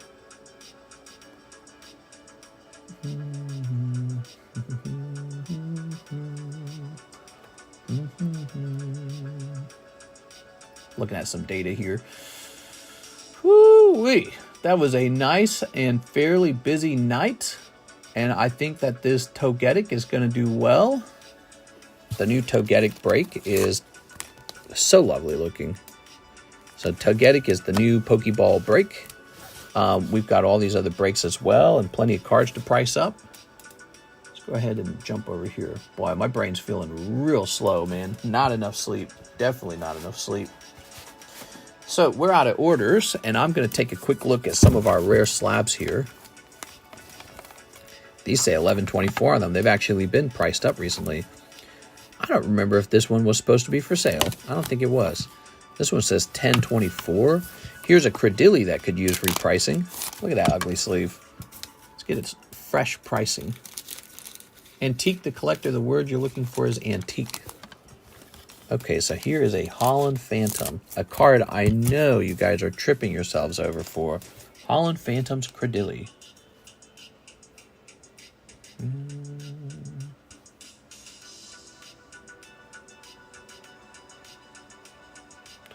Cradilly. There's none for sale. What was the previous price? $400. What's the sold price? No data. No gamma. Okay. I get to choose a price for it then, I suppose. I think we're just going to stick with $400. I'm the only one selling one. It's a Holland Phantoms card. 11.24. I assume the population is still 12. Okay. How nice. Look how the sleeve gets folded over. Isn't that sad? So ugly. No ugly. Here's some nice vintage cards for you guys. That's not Charizard. Here's the Gyarados. Look at that. So I can't budge on this price at all. 3.5 thousand on the Gyarados. Really cool card. This Eevee just got priced, so he's up to date. Eevee, $11.24, $700. Prism Easy Eevee. Bandai Starter 8. I bet this card's overpriced. Let's go look this up. Bandai Starters 8. PSA 8. Bandai Starters. Okay.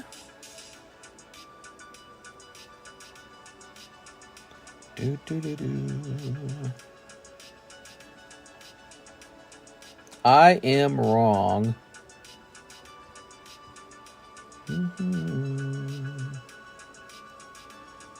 The cheapest Bandai Starters 8 is $1,000. Wow. So the cheapest one as an 8 is $1,000. The 10, by the way, is just about $7,000. Wow, dude. This card here will never finish. It's in this really niche category of being expensive, $1,000, right? But also not being a 10. Look at that. We'll say $995. I think people like that better than $1,000. But you know, you gotta whip out $7K for the 10 if you want the 10. Okay. Oops. So there's that guy. He's been updated. Absol. Was I intending to sell Absol? I don't remember. Here's a little order from Jennifer Yap. Let's see what that is. 2 more Kaiju. That's not a little order. That's a big order. Hey! Ooh, look at that. Antique Collector, the word you're looking for is antique. Let me place these back down. We've been pricing up some slabs.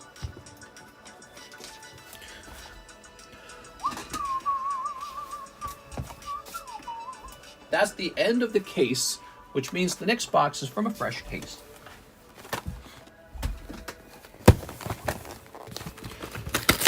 Kaiju sold well.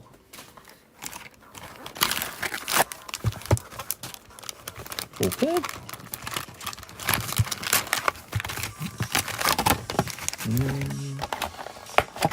can you show off your vintage booster box collection? In a video, maybe. I'm not going to do that live right now. You got to buy tickets to see the vintage box collection. You got to get tickets. There we go. There we go. All right. Throwing that away.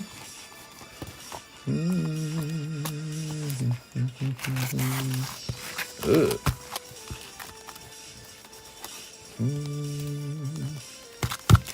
Okay. Snippet 1. If you want to see his collection, go back in the shorts quite a while and you can see his collection. He's saying, once upon a time I made a video on my old boxes. That was a while back.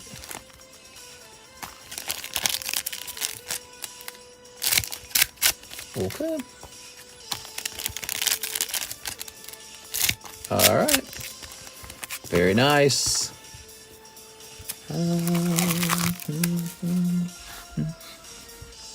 Okay. Here's a holo. Here's a holo. Here's a holo. Here's the masked man. Rawr. And here's... You got an embossed SR star. All right, that's supposed to be a hit, right? Is that him? So he's a dude. He's a guy. Okay, cool. You're hurting my... I have to be stronger for my friends. Here's a holo.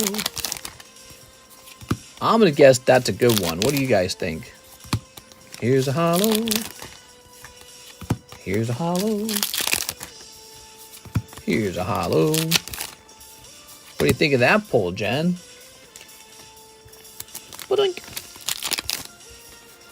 That's also a full art. He's the main character. It's him, the main character. And he's surrounded by girlfriends. Huh, we'll beat him up.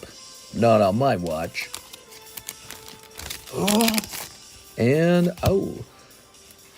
Okay.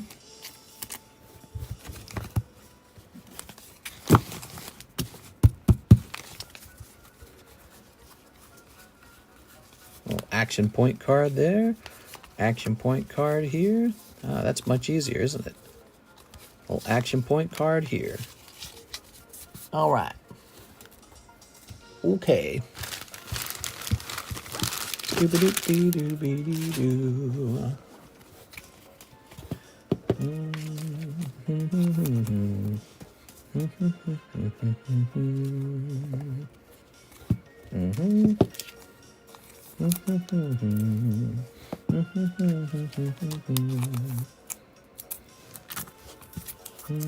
Stan Darsh. See you at the race, Stan Darsh. See. All right. He's the main character.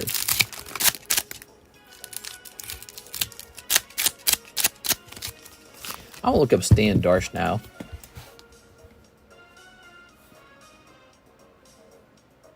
I can't remember all the Stan Darsh lines. Stan Darsh.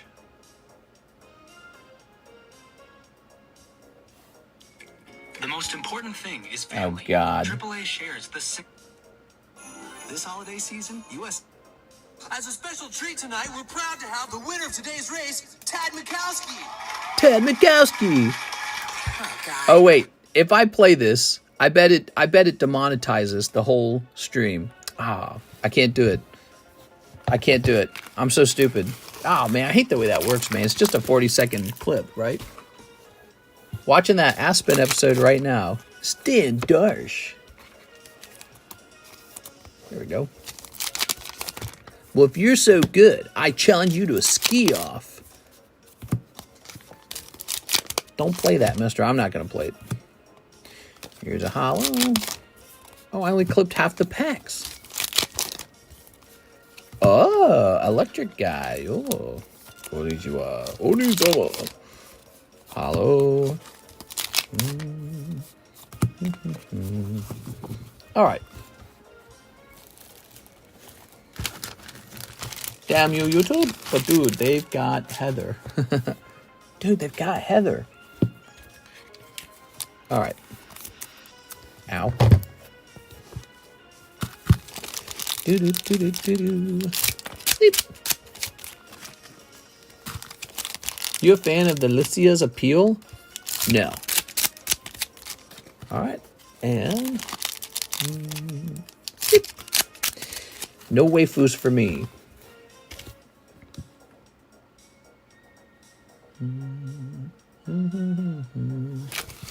Okay, throw this away.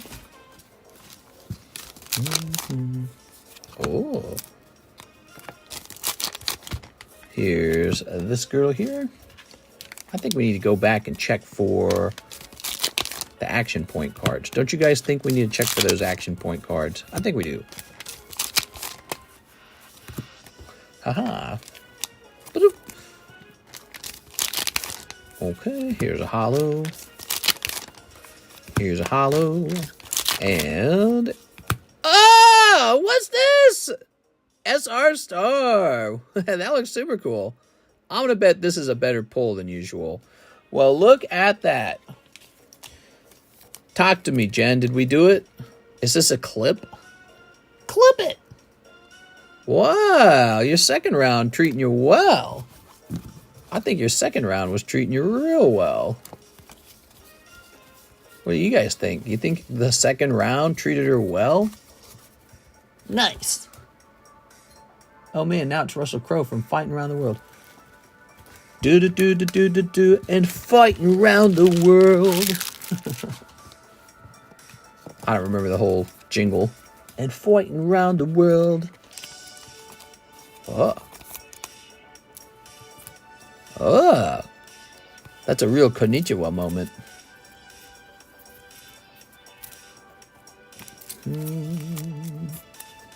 I'm not seeing anyone scream. Here it is. Look at that, Jen. Oh. How nice. Very classy. Very demure. Oi. There you go. Doesn't he like punch a lady at some point? Okay. Wow. You did pretty good, Jen. I did it. This is Jen. I don't even know what you did. I've never seen this show, but it sure looks fancy. Now, the next box comes out of a fresh case. I'm gonna give this clip to Mike's side and say Jennifer Yap pulled something in it.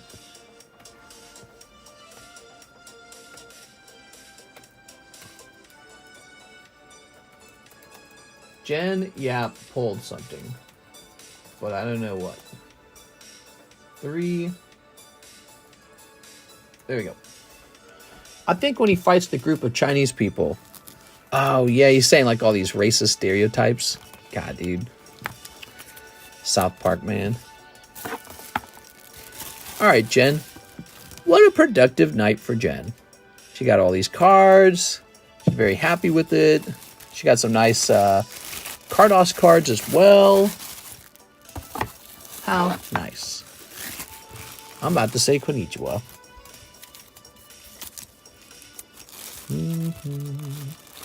Shizoinks.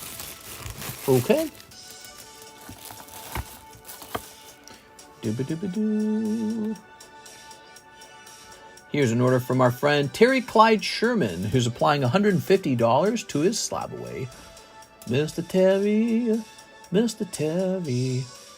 Terry Clyde Sherman has a PSA 10 wick, and it is down to 150. That's pretty good. Yay! Yay for Terry! All right, cool, bro. I'm finally back. I'm finally back home. What's that Venom from? Fleer Marvel. We have more Fleer Marvel. Should I buy another box, you think? I'm worried people will get bored of the Fleer Marvel. I don't want to hold on to a bunch of it if people get bored of it. Let's hit roll it. Ryan Shapiro. Like, for example, nobody's opening up the Topps Marvel anymore. That's not true. We opened one today. A Perez. J-Dog. We're writing Alexis down. She's going into the giveaways. You know why? She needs some free cards. Shinobi. All right, there we have it. I like it. Just so pricey. Yeah, that's fair. That's fair to say. Okay, well, what a productive nighttime stream. It's 3:35. We can keep going. I'm tempted to wrap up early just because I'm going to go to bed early, and then I got to wake up early tomorrow. We have an exciting day tomorrow. We are buying a new vehicle tomorrow. So tomorrow's Christmas for us, and I don't like to spend money, man. I'm over here spending all this money on cards. Karis wants a nice car. She wants a normal car. You know, she doesn't want to drive like a beat-up car anymore, a beater, right? And it's 10 years old, you know, and it's got almost 100,000 miles on it. It's got like 95, and she just doesn't want to drive it anymore. It's really uncomfortable, too. It's like not a good car. It's an uncomfortable ride. Feels like you're driving a go-kart. And so she's like, okay, we're going to get a nice SUV now. And it's like, yeah, but think of all the money. I'm like over here, I'll buy that $5,000 Pokemon card item and that $5,000 Pokemon card item. You know, so I'm over here just spending money all day long. But I can't buy a car, you know. Are you going to cruise around town? Maybe. But what we are going to do is we are going to have a much safer drive when we go to Springfield, which is sort of like the closest city to us. Right, we're in the city of Camdenton, and there's another city. Well, no, Lebanon's technically closer than Springfield. But so there's Lebanon and Springfield, and it's a little bit of a drive. You know, this is the countryside, and everything's spread out. So, you know, 30 minutes, 50 minutes, and, yeah, so it's a little bit of a drive. And having a brand new vehicle should make that drive way safer and way smoother. So yeah, that's what she wants. She wants a new car, and she wanted an SUV, and she's gonna get what she wants. And I don't blame her. She works very hard and asks for very little. So this is something she wants for sure. Can't put a price on being in a much safer vehicle. I actually agree with that. Karis and I both care about safety, and we've looked up the safety report for this little red car, and it's terrible. Safety report is like 3 out of 5 stars. And then you look at this new SUV, and it's like 5 out of 5. It's like, all right. The computer says this one's safer. SUVs are a family car too? Yeah, exactly. So she wants a family car to be able to drive friends around, but also when the eventual baby comes around, you will have a place to put it. A car and then a house. Everyone put an order in quick. Yeah, I know. Well, we want to sell our homes and move. So, but we don't know where to move to. There's all kinds of states that sound a lot of fun. Like if we move to Maine. Maine's one of those northern places with a lot of seafood. It's got the, famous for lobster. I like that a lot. Maine lobster. I like that. And then it would have a shorter plane trip to Europe. So we could go on airplane trips to Europe from there. Then there's Washington. So Washington would be interesting too, because you would have a shorter trip maybe to Japan or to Hawaii if you want to go on a vacation to Hawaii. Also, you could go south to California. There's Florida, which is a no state tax state. So we would maybe make more money on that. And they have beautiful beaches all over. A lot of expensive real estate properties. But then again, we'd get hit by hurricanes. So I don't know how I feel about that, hurricanes. What if a hurricane came out, wiped out my whole collection? Yeah, I just couldn't stand that. I'd go crazy. So I think I'd have to send my cards off to like a vault, like eBay vault or PSA vault, I mean. Except, I don't know how I feel about that. You know, just having the slabs not with me is kind of pointless at that point. They really are just like alternative assets at that point. So I don't know. Where to move. There's Nevada. I looked more into Las Vegas, Nevada. There are definitely really high upsides. I like the whole idea of like a heavy nightlife, all the fun, but it is so hot in the summer that has kind of scared me. It actually gets hotter than Texas in the summer. And I thought already, like, wow, Texas gets pretty hot, man. I'm not really a heat kind of person. I don't like the heat. I kind of like, well, I do just for a little while. I like to go swimming in the heat, but I don't like to be hot all year long. And I actually really do like winter. So a state like Colorado is really appealing. course, they're really expensive. Colorado's expensive. If you want to move to a good Colorado town, like not like the main towns, you want to move to like a ski town with like the lovely mountains, those are like, I mean, the homes start at like $1 million, so it's ridiculous. It's sort of like the Midwest for liberal rich people. And so Colorado is a temptation because it's got the mountains. It's why I want to live in Switzerland. But the price is just unbearable, dude. So I don't know about that. There's Minnesota. Minnesota, they rank really high on friendliness and a whole bunch of things. So Minnesota's interesting. I don't know. I just can't decide.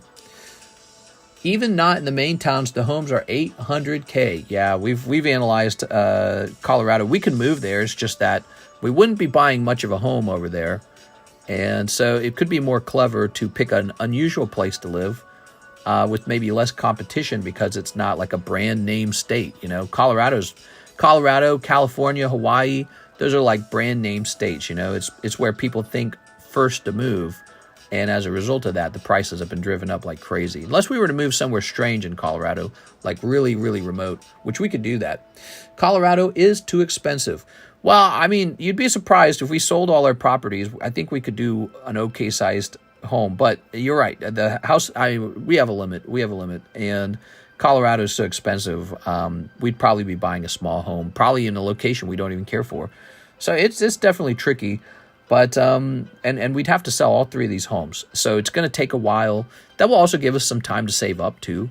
So we're going to sell these homes. We're going to save up money. And then we'll try to make a move in a year or two. And in the meantime, I'm just going to keep hustling, I guess. I'll just give up my collection. You couldn't pay me to move to Florida. Hot and bugs. Yeah, hot, bugs, and humid and hurricane. So a lot of negatives for me too, by the way. I don't like those things either. Would your employee move with you? We're pretty much just going to kidnap Alexis and bring her with me so we can keep her doing the shipping. No, I mean, ultimately, whenever we move, we might just say something like, we could assist you if you wanted to move with us. But other than that, we might be saying sayonara. So I don't know yet. That's to be determined. But yeah, I mean, we're really interested in moving. We could stay here a while if we wanted. I mean, if we're less ambitious, but I'm very interested in moving. As a Florida resident, don't do it as a vacation spot, not a living spot. The grass is always greener, right? Like you might think that there's something really nice over here in Missouri, and then you would come here and be like, okay, it's a place. So it's difficult to know exactly where to move in America. The smartest move would be to buy whatever house is about to appreciate the very most over time. And if I only knew what house that was, I would be doing everything I could to go acquire it. But I've got no clue what house that is. And it seems to be something no one knows. Similar to like, what's the next Pokemon card to go up in price? What's the next stock pick? What's the next whatever currency? And so nobody really knows what the next thing is. Maybe the trick is to not even own a home. Maybe homes are overpriced along with the interest to pay for them. Maybe the trick right now is to rent. Who knows? Because there's a balancing point where it doesn't make sense to buy homes anymore. So who even knows? Florida hurricanes. Yeah, the hurricanes are a real turnoff for me because I own physical cards. I don't want them to be swept away or flooded. The best thing about Florida is that there's a lot of things to do, but quite a lot of negatives that go along with it. I've been on vacation to Florida like 4 times. Great place to go on vacation. So warm, beautiful beaches if you don't get to go to the beach every day. And so it's a great vacation. But summer, 12 months a year, I couldn't do it. I like winter. I actually really like winter. I like the snow. That's why I think that the Colorado mountains make a lot of sense. But Colorado's kind of priced out. So Utah's a possibility. A lot of people move there. Prices are going up. But yeah, I don't know. We haven't decided. Mamacitas are in Florida. Hot mamacitas. Well, guys, this is a fun conversation, but I'm going to wrap up early because I am going to get ready for bed early as well and try to go to sleep early. Okay, guys? Does that sound good? We'll be back on for the Wednesday nighttime stream. As for the Wednesday daytime stream, I think it's technically possible for me to run it. It would just have to start later in the day, like 5 p.m. So if there's a daytime stream, it'll start around 5 p.m. All right? See you later, guys. Liquidate all your cards into Pokemon Pocket TCG. They will be flawless forever. What are you talking about? Into the app? Yeah, but if I liquidated most of my collection, I think we could buy a really fancy home. But then I wouldn't have my cards anymore. So I would feel kind of naked and sad. So I don't know. It was kind of a trade-off. I guess I could start all over again in my new home, but who knows? See you later, guys. See you later.